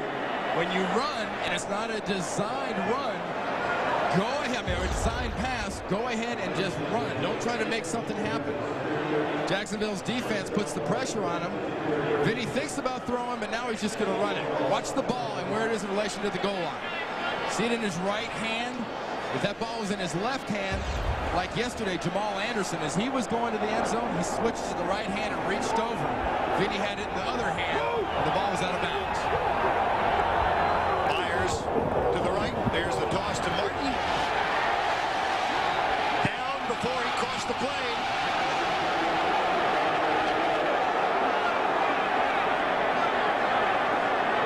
It'll be third down. Kind of looked like a skid and reach by Curtis Martin.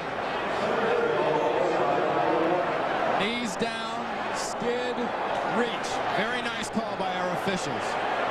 That knee was down before the reach post skid. Look at the knee, look at the ball. Knee, ball. Excellent call. No one mistaken Curtis Martin's head for the football, as happened here with Seattle and the Jets. They'll try it again.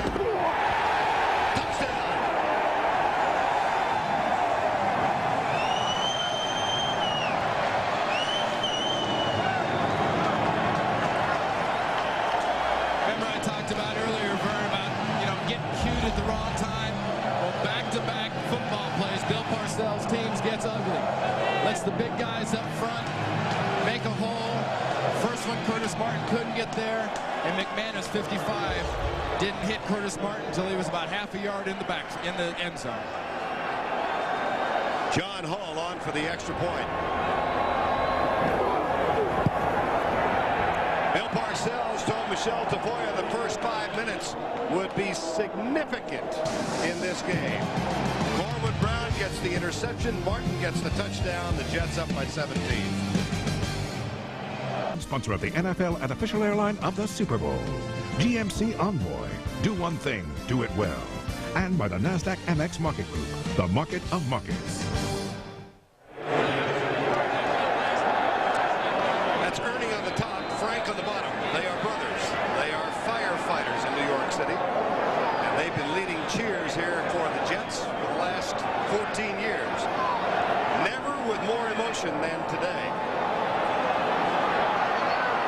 Reggie Barlow. Reggie Barlow!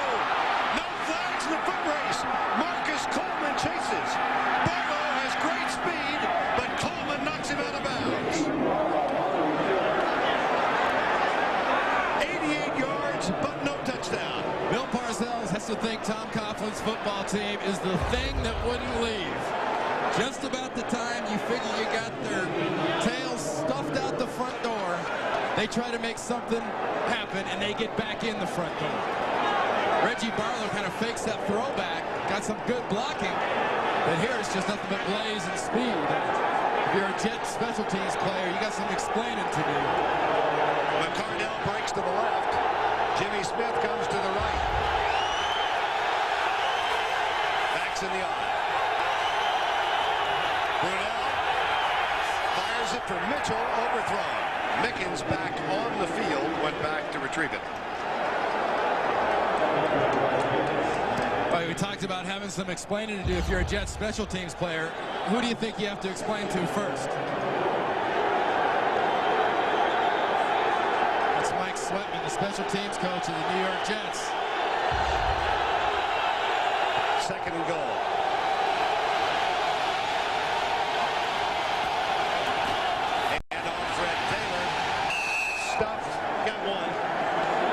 Ferguson, number 72, with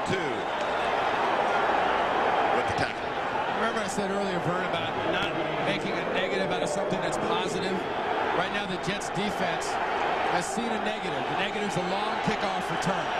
We're trying to make that into a positive right here by playing aggressive defense and keeping Jacksonville out of the end zone. Mitchell and McCardell split to the left. Jimmy Smith to the right. Out of the shotgun, here's Brunel rolling to his left. Good coverage, fires deep in the end zone, tipped by Victor Green, number 21.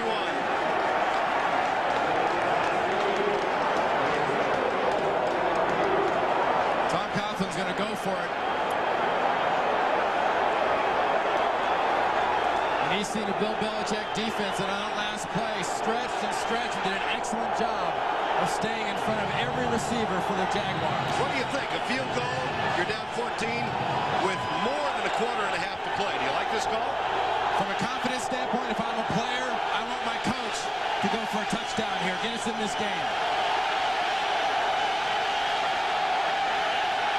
Brunell, little pressure, fires it. Touchdown! Keenan McCardell, number 87, on 4th down. Now here's a small irony. In 1992, when Bill Belichick was the head coach of the Cleveland Browns, he cut McCardell 3 separate times. That was a great call by Tom Coughlin, risking everything in a game he needed to get back in. Mickens is tight. McCardell catches it, and he can't be pushed out by Henderson before he's got the ball. And he's across the goal line. Hollis for the extra point. Barker will hold.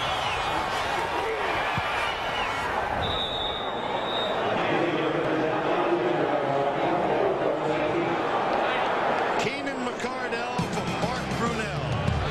Needed some fire. That's Jaguar fire. Getting a little rundown on the Jacksonville sideline. Reggie Barlow's 88-yard kickoff return helps set up the touchdown. It comes on 4th down. Brunell, McCardell. I really like that call, though. I mean, sometimes is that conventional wisdom? Heck no. But you got to go with your gut. There's no hesitation by Tom Coughlin. Mike Hollis will kick it deep. Dave Meggett, Kevin Williams await it. And this will be Meggett at the 13. Out to the 29-yard line. Eric Storrs, number 50, makes the tackle. 7:58 to go in the 3rd quarter. Keenan McCardell makes the grab. Sweet. At American General, we help over 12 million people every day live the lives they've imagined. With retirement services, life insurance, consumer loans, and whether they have big dreams or little dreams, the real victory is seeing their dreams come true. American General Financial Group. Live the life you've imagined. Start looking forward to the drive home.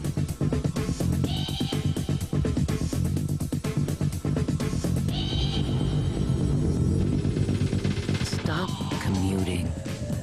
Start driving. Introducing Alero. Alero by Oldsmobile. Start something. It's been a tradition since 1876. Think about that. That's more than 120 years ago that this company started making Budweiser under Adolphus Busch. The family has always put in the forefront, protect the excellence of the product Budweiser. And I think he would be very happy that the generations of his family have practiced what he taught us. When back pain strikes, will Becker go new age? I could call my acupuncturist. I'd rather die. What was that? Okay. All new Becker, CBS Monday. The NFL on CBS is sponsored by Oldsmobile and your local Oldsmobile dealers. And by the American General Financial Group. Live the life you imagine. Giant Stadium aglow in the midwinter sunshine. These overhead shots being brought to you, provided by Southwest Airlines. First down, 3 wide receivers in for Vinny Testaverde and the Jets. From the 30, they lead by 10. Testaverde fires it, caught by Cravat out to the 45-yard line. In front of Kevin Hardy, and a quick strike. Number 16 to number 80 for a gain of 16.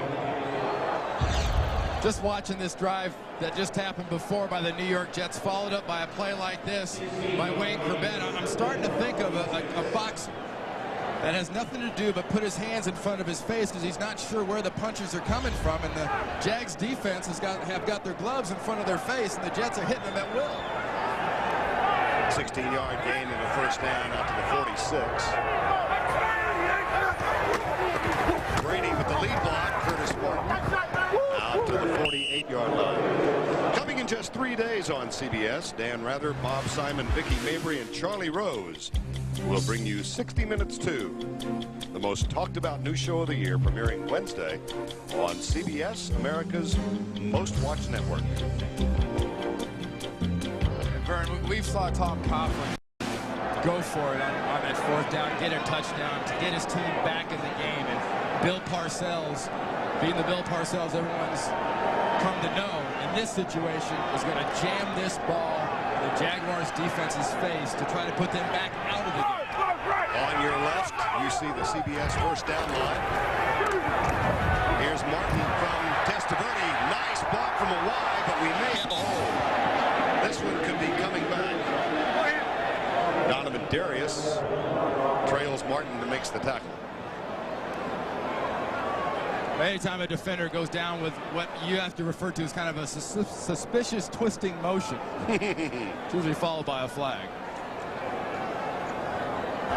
Holding, number 70, offense. 5 yards, 10 yards. Second down. Caution C. Penalty on Matt O'Dwyer. Matt O'Dwyer right there. Got the right arm around the shoulder pads. The body starts going down and twisting like that. Official standing on the sidelines. I've got a great sight line on that. Matt O'Dwyer, part of a 5-man front that has started every game this year. In the last 5 games, this Jet offensive line allowed 1 sack. That's in regular season.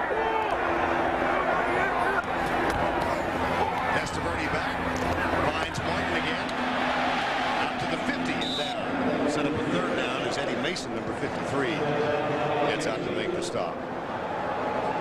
Good anticipation by Charlie Weiss upstairs in this half so far for the New York Jets, in that he's thinking about what Dick Jauron is wanting to do against his offense. Are they going to attack me? Good. If they're going to attack me, I'm going to have Vinny just flick out the little short passes, the little screens, and take a little bit of sting off the defense. 3rd and 5. 24-14. The Jets seemed to have this game put away when they were up 17-0. But Jacksonville scored on the final play of the half, a 52-yard toss. Here's Testaverde. There's Dedrick Ward and Dave Thomas. And another third down conversion, this time 18 yards. What'd you say earlier about Dedrick Ward? You worry about Keyshawn. You worry about Wayne Corbett. And just about the time you concentrate on just those 2 guys, all year long, Dedrick Ward has come in and made big, important plays. And you saw that pad that Thomas was giving Dedrick Ward. That's respect to the speed. But Dedrick Ward is developing into a receiver that's not just a fast guy, but also able to go inside over the middle and make those kind of catches. Second year out of Northern Iowa. First downs, amazing. Byers in motion, play action. Testaverde, Curtis Martin with the 21. You see a first down that out of whack, about 23-8 now. If this is a first down for Curtis Martin and the Jets, I mean that's a tail beating of biblical proportions when you're talking about a playoff game. That's dominance. And that usually means a team with a 23 is a very physical, well-tuned machine. Now the stretch of the chain. Well, recall that back over one stretch in the second quarter, the Jets had 20 consecutive offensive plays, first down. That string interrupted when they had a Curtis Martin fumble picked up by Chris Hudson, who returned it, then tried to lateral to Eric Curry. Look at this, almost 29 minutes. All those stats you've seen on the screen, folks, normally in a normal football game says 35-0, 38-3, kind of like that game yesterday in Denver. But it's been mental lapses on both sides of the ball that have kept this score where it is at 24-14. Ringo! Byers in motion, double tight end set. Blitz coming, Testaverde reads it, flag is down, and Brady is as well. The flag is back at the line of scrimmage. Darius makes the contact on Brady. If the play stands, it's a 17-yard gain. It was a great job of blitz pickup. The Jaguars are trying to cheat. Offside, defense, number 51 in the neutral zone. The penalty is declined. First down. Kevin Hardy, the linebacker, was trying to cheat up on the blitz. Trying to get that extra little step on Vinny Testaverde. Here's Hardy. See the little cheat? Even with the cheat, he couldn't get there in time to prevent Vinny from getting this off. But look at Donovan Darius lay that lick on Kyle Brady. That's mutual agony. That didn't feel good for either guy. Brady with the smelling salts in the Jet bench. He just told the trainer to tell Coach Paterno I'm fine. Played a few years in State College. Time has been called. Welcome back to the Meadowlands, East Rutherford, New Jersey. The divisional playoffs on CBS. We have just 3 minutes remaining, third quarter. And Kyle Brady during the timeout back on the field. Donovan Darius, who delivered the blow that sent him to the Jet sideline, also remains on the field. First and goal, Jets up by 10. Inside again, Curtis Martin stopped at the 1. What a great answering drive by the New York Jets. Tom Coughlin's football team put those points on the board, but Bill Parcells has come out, and whether they've attacked or whether they've sat back, Vinny Testaverde has made this Jags defense stay on its heels. Even the time they blitz, when Kevin Hardy's coming, they lowered their hands to take a swing. Just about that time, Vinny dropped one in there to Brady. Second and goal just inside the 2. Nick Giron, defensive coordinator of the Jaguars. Here's that toss play to Martin. Byers tries to hit. That's touchdown.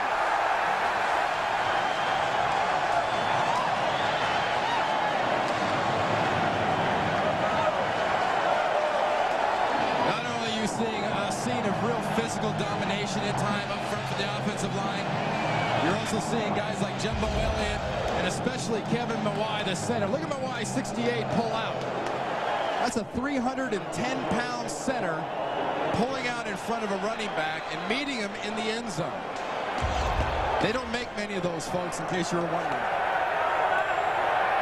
John Hall. John Kidd's hold. Mawai leads the way for Curtis Martin's second touchdown of the ball game. This is a New York Jet team in the playoffs for the first time since '91. They started this season 0-2. This is a play Terrell Davis and the Denver Broncos have worked to perfection, and the Jets have picked it up, put a wrinkle or two in there with a pulling center.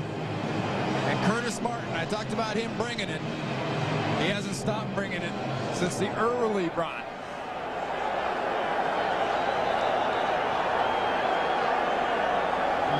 Martin with 93 yards, 2 touchdowns now. And the New York Jets, winners of their last 6 in a row, and winners of the division title for the first time since the AFL-NFL merger in 1970. You know, this is a tough situation for the Jaguars offense, too, for as much as we keep talking about the Jets offense, mainly because Tom Coughlin's defense is on the field so much against them. The Jags offense has to almost re-stretch and re-warm up every time they leave the field because the Jets are on it for so long when they have the ball. 2:16 to go before the end of the third. Barlow returned one 88 yards last time out. Bobbles this one. And pays for it. Rob Holmberg, number 50.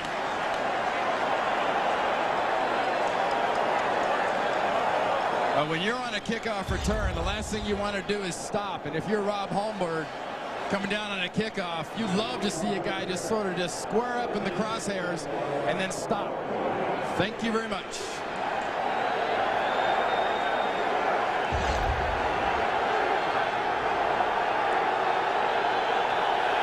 Martin gets a rest between Megan and Byers. Here's the toss to Fred Taylor. And Taylor spurts out across the 25. That's a first down, Jacksonville. Ray Mickens gets there, but Taylor with his longest run today, a gain of 16. And the best part about that is you saw Jamal Anderson yesterday for the Atlanta Falcons deliver a couple of straight arms and show his upper body strength. And we've talked about the lower body strength of Fred Taylor. Watch his straight arm on Corwin Brown. Bip. Little face massage, little shoulder pat, out of my way. First and 10. Mitchell in motion and Brunell back to throw. Finds the tight end out to the 37-yard line. Monday on CBS, Ray Romano and Kevin James team up to host CBS Tailgate Monday. It's a night of all new episodes and special surprises. So don't miss Cosby, King of Queens, Raymond and Becker, CBS Tailgate Monday. It's the only game in town on CBS, America's most watched network. Fred Taylor. Into the arms of Mo Lewis, number 57, who is Pro Bowl bound this year. And really, if you've followed the Jets at all or followed the NFL for long and don't know about Mo Lewis, he's one of the great stories, finally getting to go to a Pro Bowl and being recognized for how good this guy has played football over these years. Even the years they were suffering and playing poorly, Mo Lewis was the defensive highlight reel for the Jets. CBS first down line just inside the 40. Brunell hands it off to Taylor, who heads left and is nailed. Brian Cox, number 51. Well, there's another example of cute. Remember the one that was an interception earlier? That was an attempt at cute on a short yardage play, and there's another one on third down, going to try to be cute and trying to be different and not being physical.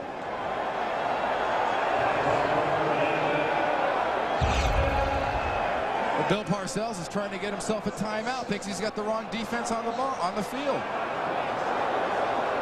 He knows he's going to get the ball back. He's thinking about the clock. Talk about people never getting their heads out of the game. Bill wants it. Bill wants that timeout so he can get the ball back and keep the wind at his back. Well, Bill Parcells got the timeout.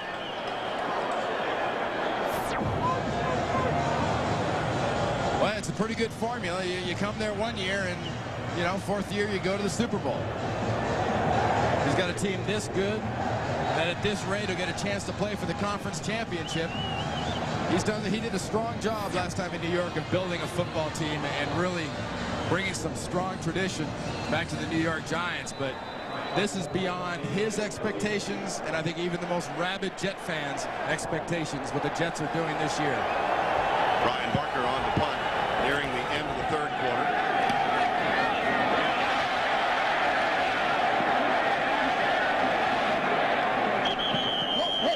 Making waves, everyone away. 36-yard punt. Nothing on the return. Women's Basketball Classic presented by Honda. Second-ranked Tennessee goes into Connecticut to take on UConn. That's later today. As a matter of fact, it will follow the American General NFL postgame report. Tennessee and UConn later this afternoon. Hey, you wondered why Bill Parcells called that timeout out there. You saw that kick into the wind, got stuffed by the wind, and then dropped and dribbled out of bounds. And you got it going with you. And you're in this stadium, and no one knows the wind's here better than that guy right there. You take whatever advantage this place will give you. Now there's the wind up aloft, but if you look at the top of the goalposts, the little dish rags are limp. In this place, you need flags about every 10 feet as you go up to get a measure of the wind. First down and 10. There's the toss. Curtis Martin out to the 35-yard line. Arias makes the tackle, a gain of 7. Curtis Martin said he was going to rush for 100 yards today. Guess what? He's at an even 100. He's got a quarter to add to his total. That's the end of 3. 31-14 back at Giant Stadium after this message and a word from your local station. 31-14 as we start the fourth. Ladies and gentlemen, the following boys and girls are the national champions in each of their respective age divisions from this weekend's NFL Punt, Pass, and Kick National Finals competition. Presenting the awards, Gene Washington and Greg Bradshaw. We begin with our youngest competitors. The 8 and 9-year-old girls champion, Kristen Eibel, representing the Detroit Lions. The 8 and 9-year-old boys champion, Caleb Loddig, representing the Indianapolis Colts. The 10 and 11-year-old girls champion, Amanda Shattuck, representing the New England Patriots. The 10, 11-year-old boys champion, Ryan Musser, representing the Philadelphia Eagles. The 12 and 13-year-old girls champion is Miranda Chandler, representing the Dallas Cowboys. The 12 and 13-year-old boys champion, Ryan Moore, representing the Tennessee Oilers. The 14 and 15-year-old girls champion, Adrienne Allo, representing the San Diego Chargers. And the 14 and 15-year-old boys champion, Matt Kappelman, representing Jacksonville Jaguars. To learn more about the new National Competitive Youth Program, NFL Flag, as well as other NFL Play Football programs, please call 1-800-NFL-SNAP. You know, Vern, that's one of the great things I think the NFL is doing, too, is really extending themselves to the kids. Because that's the future of this game right now, are kids just like you saw right there. That'll eventually turn into guys like Vinny and Yurko and Curtis Martin. You talked about the 100-yard game. And then they'll age into guys like Randy Cross. Yeah, it's very important to Second down, Curtis Martin, Donovan Darius.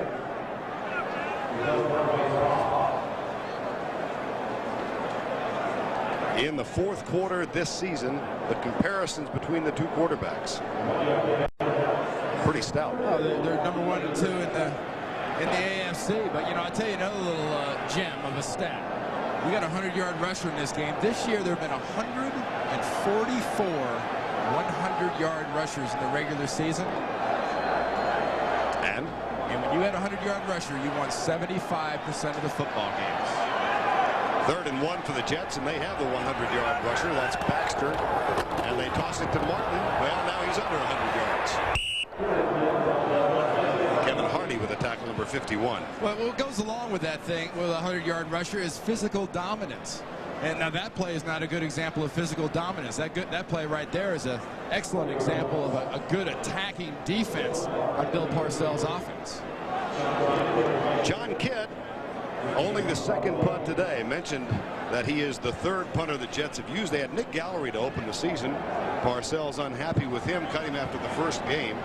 Re-signed the veteran Brian Hansen, but then after week 8 in Kansas City, they released Hansen and signed John Kidd. Barlow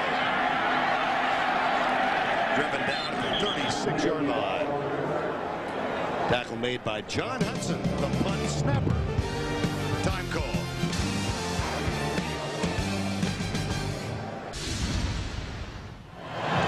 All in all, a very pleasant day in New Jersey in January. Temperature in the mid-20s, but very little wind. The aerial shots provided today by Southwest Airlines. Mark Brunell with the toss to Taylor, who comes to the outside. Little juke move on Victor Green, and Fred Taylor has by far his longest run of the day. A gain of 29 to the 35. Well, in case you wondered about Fred Taylor, that maybe he can't exactly run on AstroTurf and run with a little cooler weather. I think some of his earlier runs already answered that question, but here you're going to see some good stuttering feet setting up Victor Green. And Victor Green, one of the surer tackles on this Jet football team, is lost first by Taylor, and then Green comes back and makes a tackle. McCardell, top of the screen to the right. Jimmy Smith left and Mitchell in the slot. Smith in front of Chad Cascadden, number 53. Gain of 6. Well, those of you who joined us late, this game seemingly put away by the Jets. They were up 17-0 and dominating. Final play of the first half. Jimmy Smith got loose behind Otis Smith, made a catch from Brunell for a touchdown. 17-7 at the half, although the Jets have re-established a sense of domination now. Here's Taylor weaving his way down to the 25-yard line. The way they've done this, I think, offensively to start this drive is absolutely perfect for Mark Brunell in this offense. There's no sense of panic. There may be a sense of urgency to the way Brunell's walking around and the way he treats himself and he treats his players in the huddle. But there's no panic to it. This is excellent. They're down by 17 points. You got 12 minutes left. You know your football team has already given up 14 points off turnovers. Don't get overexcited and cause another turnover. Keep your poise. First down. At the 25. Well, a Jacksonville team that really kind of people forgot about in the last couple of weeks of the season. They were just thrashed by Minnesota 50-10. After losing to Tennessee, they did come back and beat Pittsburgh. Here's Brunell. And there's McCardell. Keenan McCardell, number 87. At the 17-yard line. Well, the good job by Brunell is what he's doing here is he's moving the ball down, saying, okay, you're not going to let my guys get behind you. I'll run inside. I'll take the holes in the zone.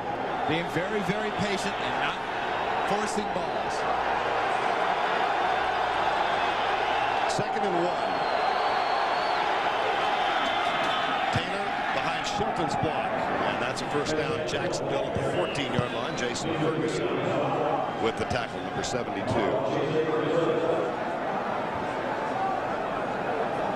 You know, Mark Brunell's a quarterback that comes into the year with a fairly good rating. But look at Brunell today. The rating 63.9. Jet average 64.7. Second lowest for defense in the NFL. The blitzes, the packages, the fronts challenge a lot of people besides Mark Brunell. First and 10, Jaguars.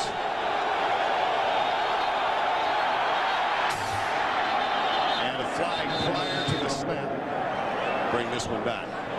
Chad Cascadden was back to keep company with. Prior to the snap, false start, 87, offense, 5 yards, first down. Keenan McCardell. Yeah, Tom Coughlin's wide receiver. There's never any excuse for doing this as a wide receiver. The twitch and quiver. You saw it wasn't really Keenan McCardell. It was Jimmy Smith that took the quick step there before the snap of the ball. Watch the ball. Ignore the crowd. When that brown thing with the laces move, go ahead and run. This has been a relatively error-free game. That's the third penalty on Jacksonville. The Jets have been tagged twice. First and 15. Blitz coming from New York. Brunell fires it out. Tipped by Otis Smith. In front of Jimmy Smith, it was that combination that silenced this crowd at the end of the first half. Oh, look at Otis Smith. His eyes probably tripled in size when he saw this coming. Look at the break on the ball. His hands are in perfect position to pick that off, and Jimmy Smith's hands sort of collide and prevent the interception. I think he was trying to catch it more than he was trying to knock it away, but Otis Smith got a nice jump on Brunell's pass. Second and 15. Barlow, wide right. Here comes the blitz up the middle. Brunell has to let it go early. And it is incomplete. Aaron Glenn, who's going back to the Pro Bowl, was back to cover Reggie Barlow. And in Brunell's face was Brian Cox. And that attitude I told you about, that's really all over this Jet team. It's not just about the defense. It's that Brian Cox attack, the leadership and the attitude he's brought to the team. You can see in the offense, the defense, and the special teams. Reggie Barlow back wide right against Aaron Glenn. Third and 15.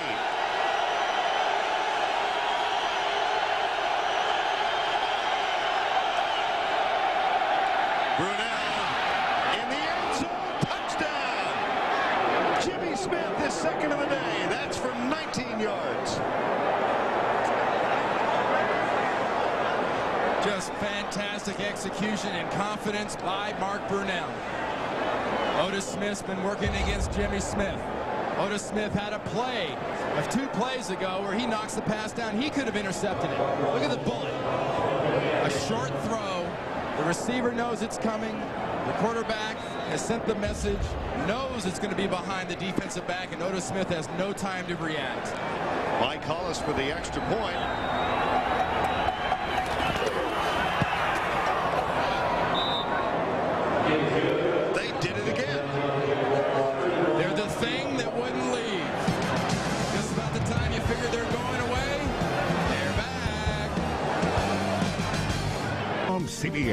is sponsored by American Express. American Express helps you do more.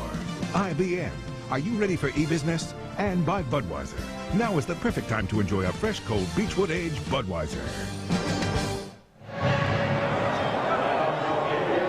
Jimmy Smith, second touchdown catch. That's his 5th grab of the day. Saying hi to his dad, Jimmy Sr., and his mom, Etta. Jimmy Smith, whose own personal story is one of overcoming real heartbreak. Out for an entire season in '94 after he was cut by the Eagles. Here's Dave Meggett, and he's nailed as he gets to the 20-yard line. Tackle made by Damon Shelton. Time call, 9:48. Remaining in regulation. Will someone cue the music? Louis, what are you doing? My family has been in this swamp Louis. for over 5,000 years. Louis, I'm begging you. During Prohibition, when the swamp ran dry, my family pulled together. My great-grandfather, the Worm Master. Louis, that's enough. And my grandfather, the Fly Master. That's enough, Louis. Gathered up the flies and the worms to be saved and handed down that brilliant tradition to me, Louis. Oh, Louis, you're begging for a pink slip.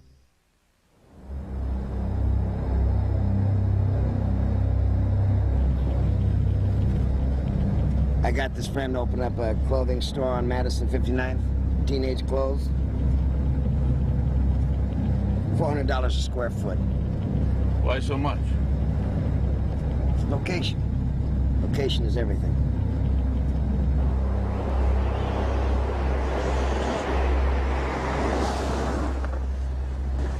Why did you drag me out here? $4 a square foot is why I dragged you out here. Sure, it's $4 a square foot. We're in the middle of nowhere. We're not in the middle of nowhere. How'd you get here? Airport. Yeah, airport, highway, telephone. Internet. Internet. Genius. Oh!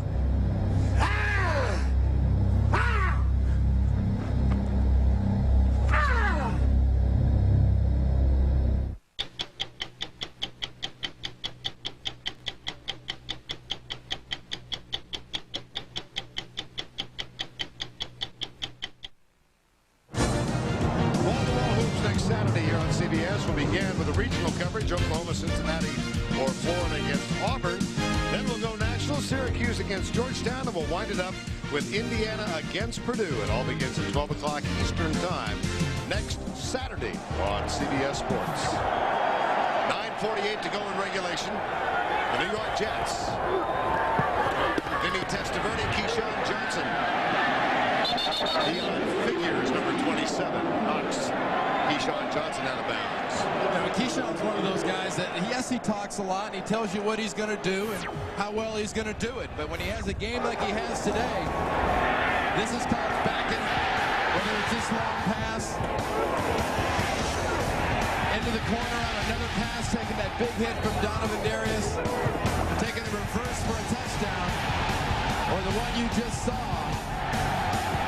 Keyshawn is a weapon that every single defense that faces this offense has got a double team.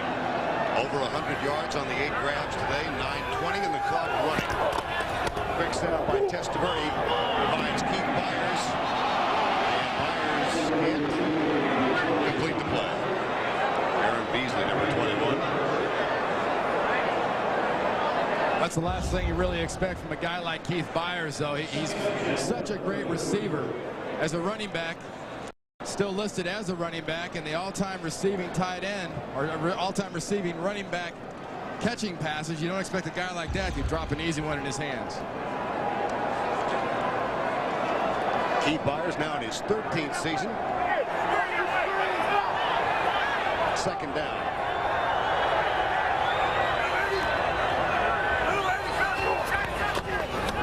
Testaverde, left side. Cravette spins away from Kevin Hardy, then fumbles the ball, and the Jaguars have recovered. Parcells claims down by contact. There's Dave Thomas. Hardy with a hit. Cravette was twisting and trying to reach out and get that first down. From my angle, looked like he was in the air as that ball was ripped out of his grasp. That's some opportunistic defense. And that's just the mistake Tom Coughlin and his offensive coaches were looking for. Another chance for Brunell to get out on the field. Sometimes extra effort and second effort can be used against you. First Hardy goes by him.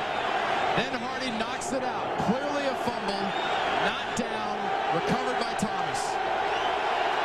Second Jet turnover. Jacksonville has 3. First down. Here's the toss to Fred Taylor. Comes left, and Taylor jammed up by an aggressive Jet defense led by Dwayne Gordon, number 54, and Mo Lewis, number 57. Well, you see a running back stuttering like that. There's only one reason that happens. Onside's been stuffed, and he's looking backside for something to do. And onside was being played very well by Pleasant and everybody on that side. But Chad Cascadden was the backside linebacker. He was right where he wanted to cut back, and he couldn't do it. Under 8 to play. Brunell, blitz coming. Dwayne Gordon, and it's knocked in the air. Gordon coming on the blitz. Number 54 got a hand up. This is going to leave Mark Brunell, another one of those third and long he was good at in the first half.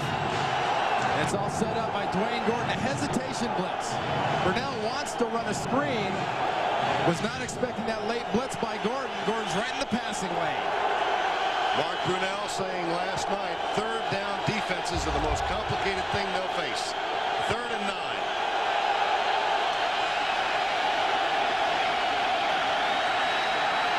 Brunell, diving try from McCardell, incomplete.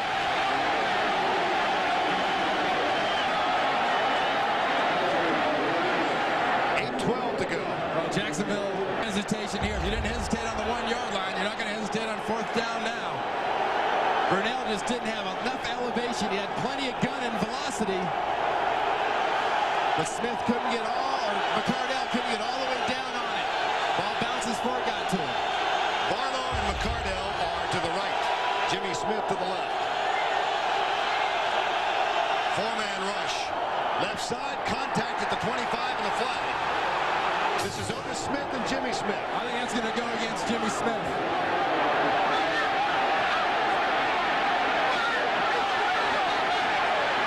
Maybe not. From Victor Green's reaction. Defensive pass interference, number 45. First down. Wow. Otis Smith looked to be stopping as the receiver was planning, and Jimmy Smith looked to run right through Bill Parcells' cornerback. Here's the matchup. Plenty of room.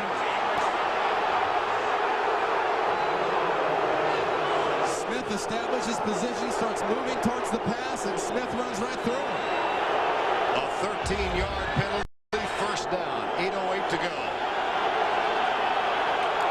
Play fake, Brunell across the middle, wide open. Oh, mercy! Damon Jones dropped it. You feel the momentum build. You get a break like that on a penalty. You go for the big play. It's there. It's perfect. And Damon Jones, the young tight end, is worried about running with the ball after he catches it. Forgets about part A, and he knows it. 2nd and 10.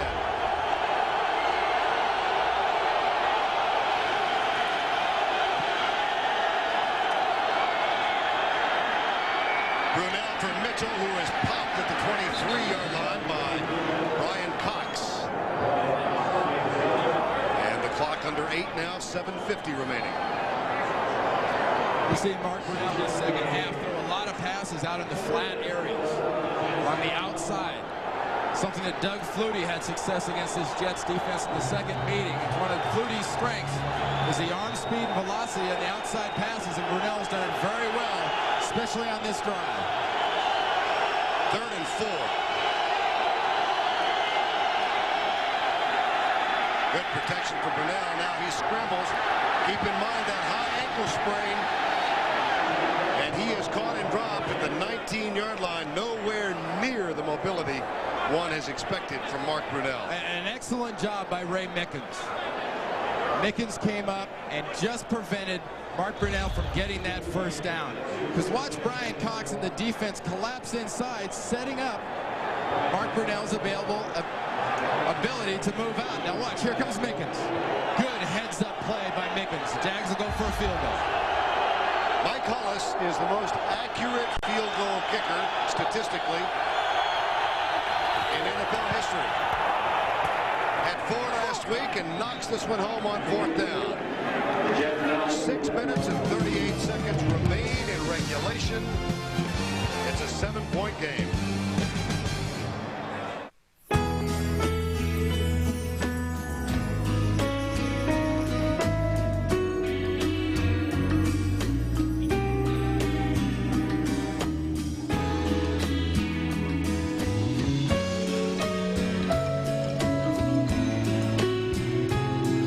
We go more places than any airline in the world. Rising is global. Please release me, let me. DirecTV offers more than 185 channels. Digital sound. Digital picture. More sports. More movies. More of everything than you could ever get from cable. So, what are you looking at? If it's not DirecTV, see your retailer for a demo today. Hey! Psst. Eat the Whopper. That's 40 grams of fat. Go ahead. Get the everyday Whopper value meal. 61 grams of fat. Come on, one more chin. Whopper down the hatch. Incoming. Don't listen to him. He does not care about you. Burger. Naughty. Listen to your smarter half. Go to Subway, where you can get one of 7 subs and 6 grams of fat or less. Give me that. Come to daddy. Subway, the way a sandwich should be. The cops of the Turk family all have one thing in common. Who you want to see what a gun does? A love for living on the edge. Turks, coming January 21st to CBS Thursday. The NFL on CBS is sponsored by United Airlines, rising as a daily commitment to make flying more civilized. And by First Union, your guide to the financial world.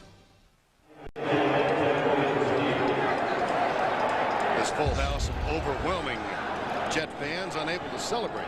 The big play was that pass interference called on Otis Smith. Smith breaking on the ball. Jimmy Smith never even got close to going to any kind of a break to get to that pass. Otis Smith was trying to get to that pass and trying to intercept it. Smith ran right through it. Here's Hollis's kick, and Megan comes up, grabs it at the 20-yard line to the 30, and down to the 33. Lamander Williams, number 74, makes the tackle. 3 separate occasions the New York Jets have had leads of 17 points. 17-0, 24-7, 31-14. Here we are with 6.5 to go, and Otis Smith wondering what must we do to put these guys away. Well, I tell you that the key to putting this game away, 6.5 minutes to go in the 4th quarter. You look at those 5 guys up front Bill Parcells has in his offensive line. You take this ball and you go away with it. You physically reestablish the dominance you had early in this game. And the Jacksonville Jaguars should never get this ball back if you take the proper running approach. Elliott, Berger, Mawai, O'Dwyer, Fabini, the rookie, along with Kyle Brady, the tight end. Martin out to the 35-yard line. Kelvin Pritchett makes the tackle, and we check in with Michelle Tafoya. Well, Vern, this was one of the posters hanging at the Jets facility this week. Wanted Jaguars reward $32,500. That's the amount each Jet would get if they win this game. Parcells also put up a big photograph of a player leaving a stadium after losing a playoff game. The caption read, "One mistake at the wrong time can send you packing for the year." And he told his players, you don't want to be the player who makes that mistake, guys. Thanks, Michelle. 2nd and 9. Testaverde will throw. No, he won't. No, he will not. Eric Curry, number 75, who's getting his 2nd consecutive start, gets the sack. Some good clutch defense by Jacksonville. First, they stuffed the run with Yurkovich and Pritchett. Now, Curry, another play, twisting and turning to get to Vinny Testaverde. This guy's made a lot of big plays for the Jaguars defense so far today, and this defense is one more play away of stopping this Jets offense and getting Brunell and the offense the ball back. 3rd and and 14 from the 30. Meggett is in. So also is Dedrick Ward. He comes to the right. Johnson and Corbett to the left. That's Fred Baxter in motion. Testaverde steps up and fires it across the middle. Johnson at the 50 has the first down. Donovan Darius with the tackle, a huge conversion from one-time first draft choice in the league to another. Wayne Corbett and Keyshawn Johnson came in this game with more first down catches than any other receiver tandem in the league. Keyshawn's had a huge game today. And who do you go to when you really absolutely need that first to keep the clock moving and the other offense off the field? Then you're to your biggest and best target at wide receiver, Keyshawn Johnson. 9 catches, 121 yards. First down and 10. 4:33 to go. Flags. Shot clock at 0. Delay of the game. Offense, 5 yards. First down. It's very fitting what Michelle said about Bill Parcells is putting that picture up there. Those were New England Patriot players on the wall. They were leaving Foxborough after having lost to the Jaguars last week. And one mistake can send you packing at the wrong time. And Bill's seen his team make a couple suitcases full of mistakes. And Tom Coughlin's football team on the other side has made a luggage compartment full of mistakes if you're packing bags. But right now, Coughlin's team is only 1 touchdown down. First and 15 from the 45. Toss to Martin. Jumbo Elliott leading the way. Martin cuts back. Gets a fine block from Dedrick Ward. And motors inside the 45. A gain of 14 before Hardy got him. Jacksonville does a nice job onside of defending this play. And I will say onside initially.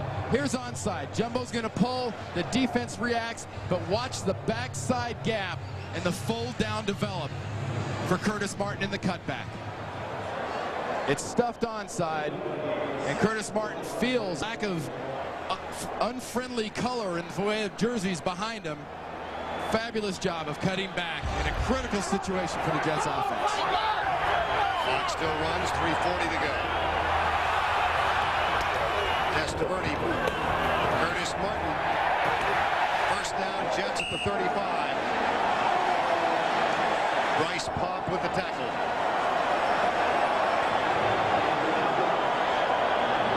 Coming up on the American General postgame show, back across the Hudson, Jim Nantz, Marcus Allen, Brent Jones, Mike Lombardi, and Bill Cowher. John Elway and the Broncos await the winner of this game in Denver next Sunday. He'll be live.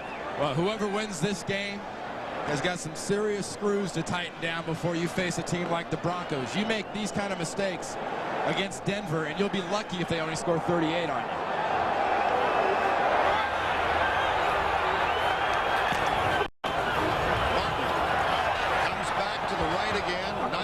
By Eddie Mason, number 53, and the Jaguars will use one of their timeouts. And the clock stopped with 2 minutes and 44 seconds remaining. Bill Parcells, in his second year, would love more than anything to become the first coach in history to take 3 teams to the Super Bowl. Of course, he won 2 titles with the Giants. He got the Patriots into the Super Bowl a couple of years ago. And an amazing turnaround for this team, but they can't put Jacksonville away. Well, a couple of times I've referred to Jacksonville as the thing that wouldn't leave. And Tom Coughlin's team has had injuries. Tom Coughlin's team, though, has a lot of experience, and no one has ever doubted their heart. And they have shown you a huge heart today. Down by 17, make it back to 10. Down by 17. They keep coming back. It's a testament to what Tom Coughlin has built in Jacksonville as much as it is their ability to take advantage of the mistakes that Vinny and the Jets have made. Well, 2:44 remaining in this one. The winner goes into Denver. That game a week from today at 4 o'clock Eastern time. Second down and 10.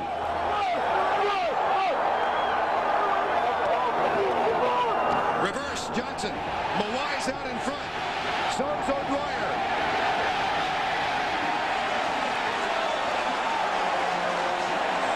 Yard gain. The exact same execution of the play by Keyshawn Johnson and the New York Jets. Hard onside reaction by the defense. Onside, you've got O'Dwyer, you've got Mawai, and you've got Keyshawn on the sideline saying, I shouldn't have gone out of bounds and stopped the clock. Look at O'Dwyer and Mawai. You get a block downfield by... And now's when you fall to the ground or cut inside. You don't go out of bounds and stop the clock. Second reverse for the day, 28 yards. He got a touchdown from 10 out, and time out is called by the New York Jets. That's their last, and it comes with 2:37 to go. Jamal Anderson, of course, yesterday in the Atlanta victory stepped out of bounds with 58 seconds to go, and Bill Parcells probably thinking about Keyshawn Johnson much the same as Dan Reeves was thinking about Jamal at the end of that game. You know, going through Bill Parcells' mind right now is somehow, some way, get this clock down to 0-0 so he doesn't have to look at this Jaguars offense on the field.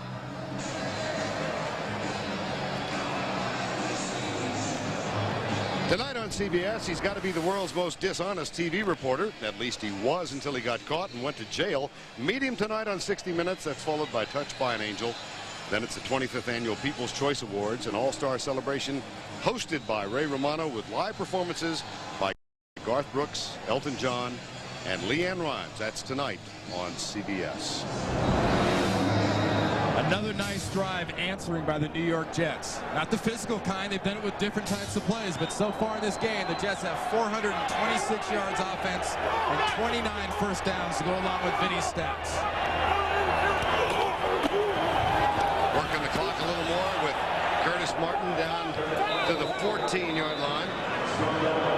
Joel Smengi makes the tackle. Jacksonville uses the second of its 3 timeouts. This one goes into Mile High, and they will take on the Denver Broncos, convincing victors yesterday over Miami. Denver in defense of its first World Championship at home with the AFC Championship game next Sunday afternoon at 4. It begins with the NFL Today at 3:30 Eastern Time. We are 2 days shy of the 30-year anniversary of the most shocking Super Bowl victory, I think, ever. Joe Namath guaranteeing victory in Super Bowl III, and the New York Jets winning it over the Colts 16-7. That was January 12th, 1969. And this young team, remember this one? This was a football team, another team that wouldn't go away against a favored team. They decided to come out and be physical and not believe the hype. With Randy Beverly making that pick in the end zone. He and Johnny Sample had career days against the Colts that day. Keith Byers in motion. Testaverde will throw it for Byers. Intercepted in the end zone. Donovan Darius. He's going to be marked out at about the 6-inch line that he crossed the goal line.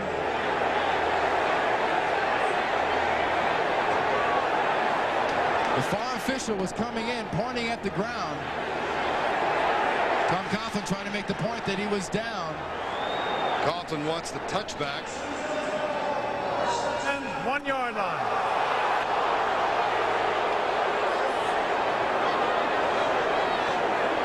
Another case of a young player, Donovan Darius. The man did come out of the end zone. Donovan Darius taking advantage of Vinny Testaverde, getting that pressure on the outside right there. Puts the ball up for grabs. Darius would have done well just to stay right where he was. There was nowhere to go. The ball comes out, and then he's down. Good pressure up front on Vinny Testaverde. Supplied by Bryce Pop, but Darius should have never come out of there. Jacksonville has 1 timeout remaining. There's a hit. Fumble. Incomplete pass. Incomplete pass. No control. Jimmy Smith, Otis Smith.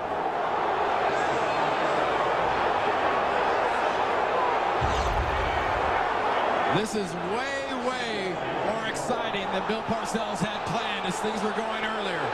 Jimmy Smith, possession, seems to be boggling that as he's being hit. It's bouncing around. He does not have possession. He does not have the second foot on the ground. That's a good call. Second down. Here's Brunell. Retreats to the end of the end zone and scrambles. Chased by Cascadden. Runs out of bounds with 2:11 left in the clock.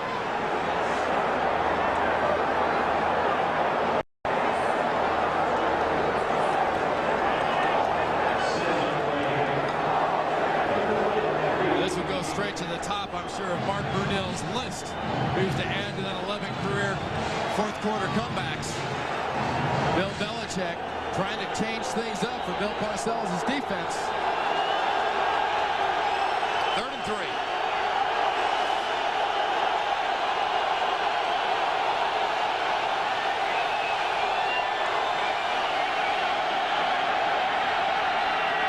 Incomplete. Intended for McCardell. There's a flag.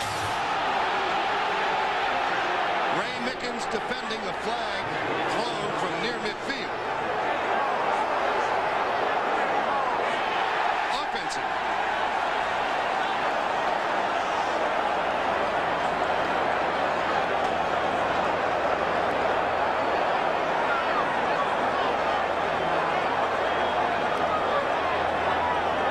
Calls a push-off on Tom Coughlin's receiver. We'll find out which one. It didn't happen on the outside. Must have been inside.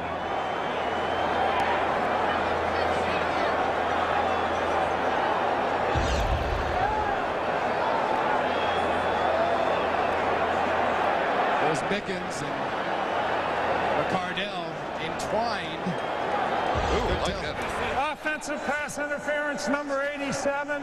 That penalty is declined. 4th down. The official from the deep middle calling Tom Coughlin's receiver, McCardell, for grabbing the arm of the receiver in the slot right there. 87 McCardell working against Otis Smith. Working against Mickens. I think that's a bad call. 4th and 3.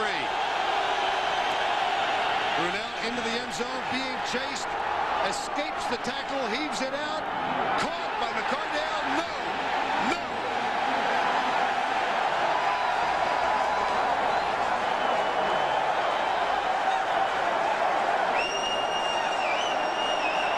Mark Brunell does everything physically possible to avoid a sack, to avoid a safety, to keep his team alive. McCardell cannot come down.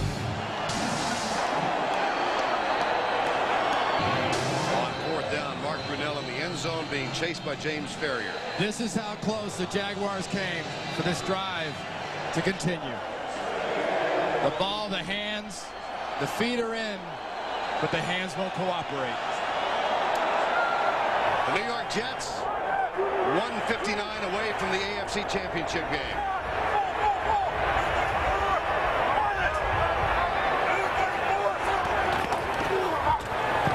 Curtis Martin will work on the clock. Jacksonville uses its final timeout.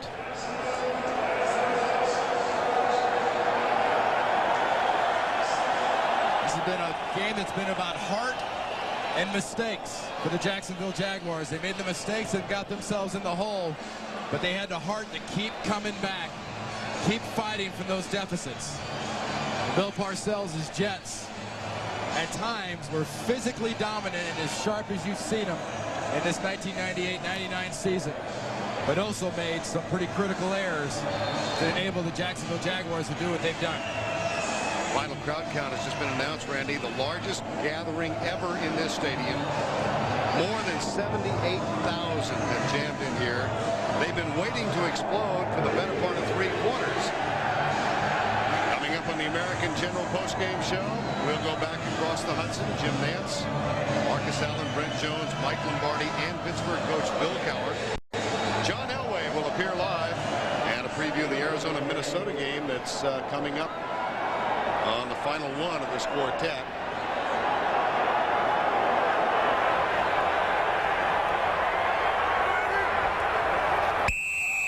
Matt O'Dwyer. jumps offside.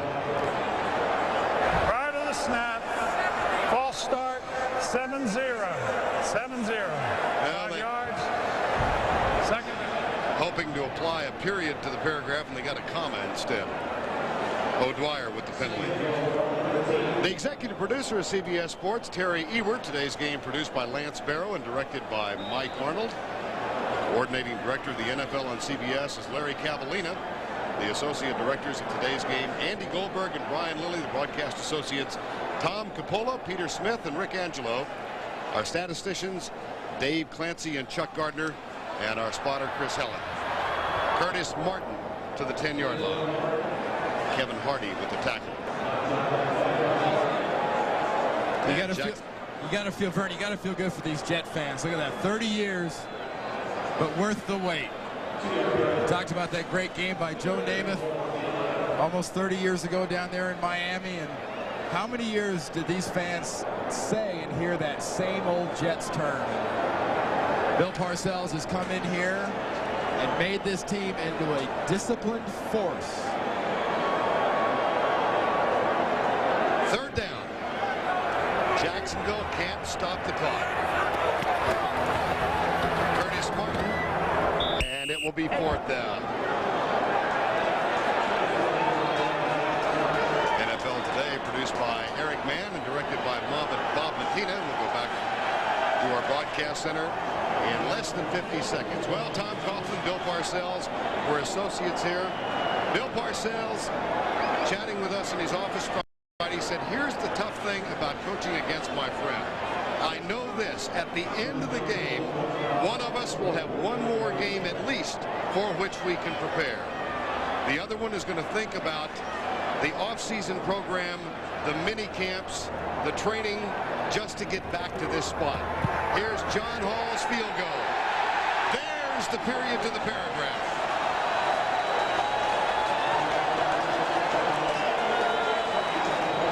I saw that look on Bill Parcells' face. He knows the work he's got ahead of him going against the Denver Broncos. This Jet team, take a look at Glenn Foley there celebrating. But this Jet team will celebrate rather gingerly tonight.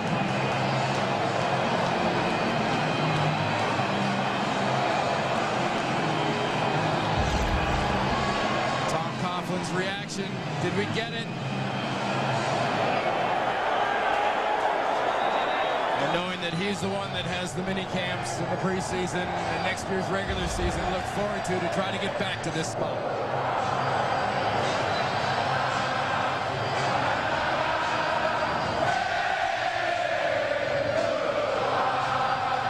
Curtis Martin today, though, Vern, was the difference. What a fabulous job of running obsessed behind a powerful offensive line for this Jets offense.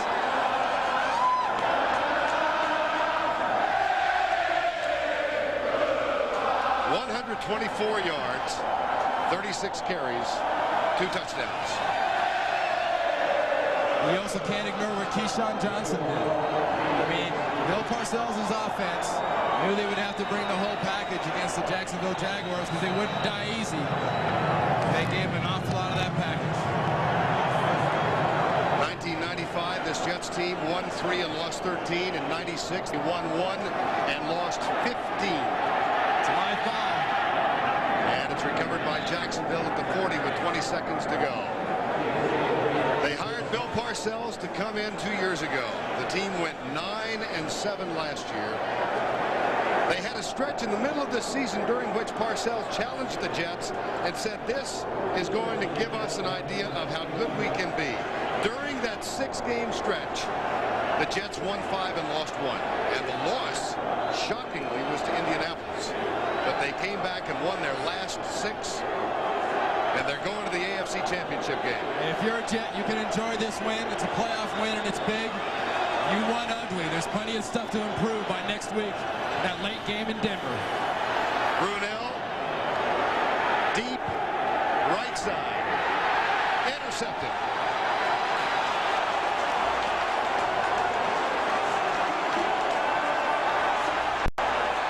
Keyshawn Johnson. Your pardon.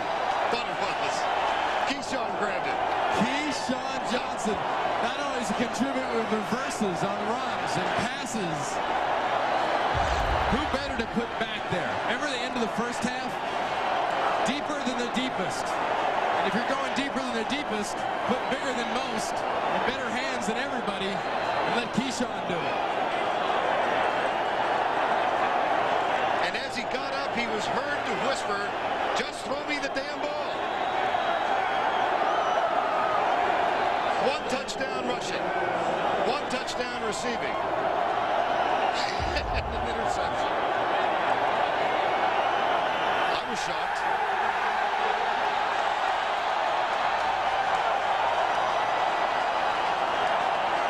Bill Parcells and his staff face a huge task going into Mile High Stadium next week.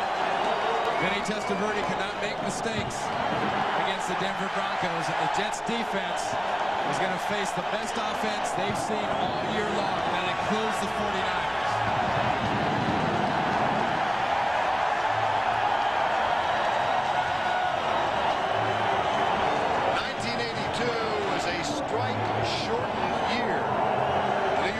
That season, played 9 games, won 6, lost 3, got into what was called the Super Bowl tournament, and advanced to the AFC Championship game.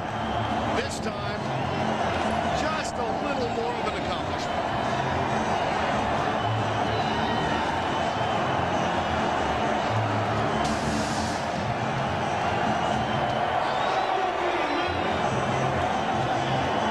Vinny Testaverde can now call his father out and say, "Pop, we're going to dinner." American General postgame show coming next. The Jets win it.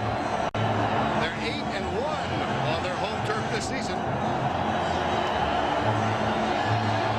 And now they get ready to head west to Mile High Stadium to take on John Elway, Terrell Davis, and the Denver Broncos. That's next Sunday, 4 o'clock Eastern Time.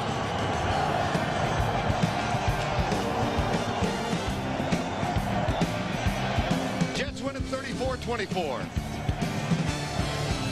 So for Randy Cross and Michelle Tafoya, I'm Bert Lundquist saying so long from Giant Stadium. It has been a heck of a season. Be with us next week. The season continues from Mile High.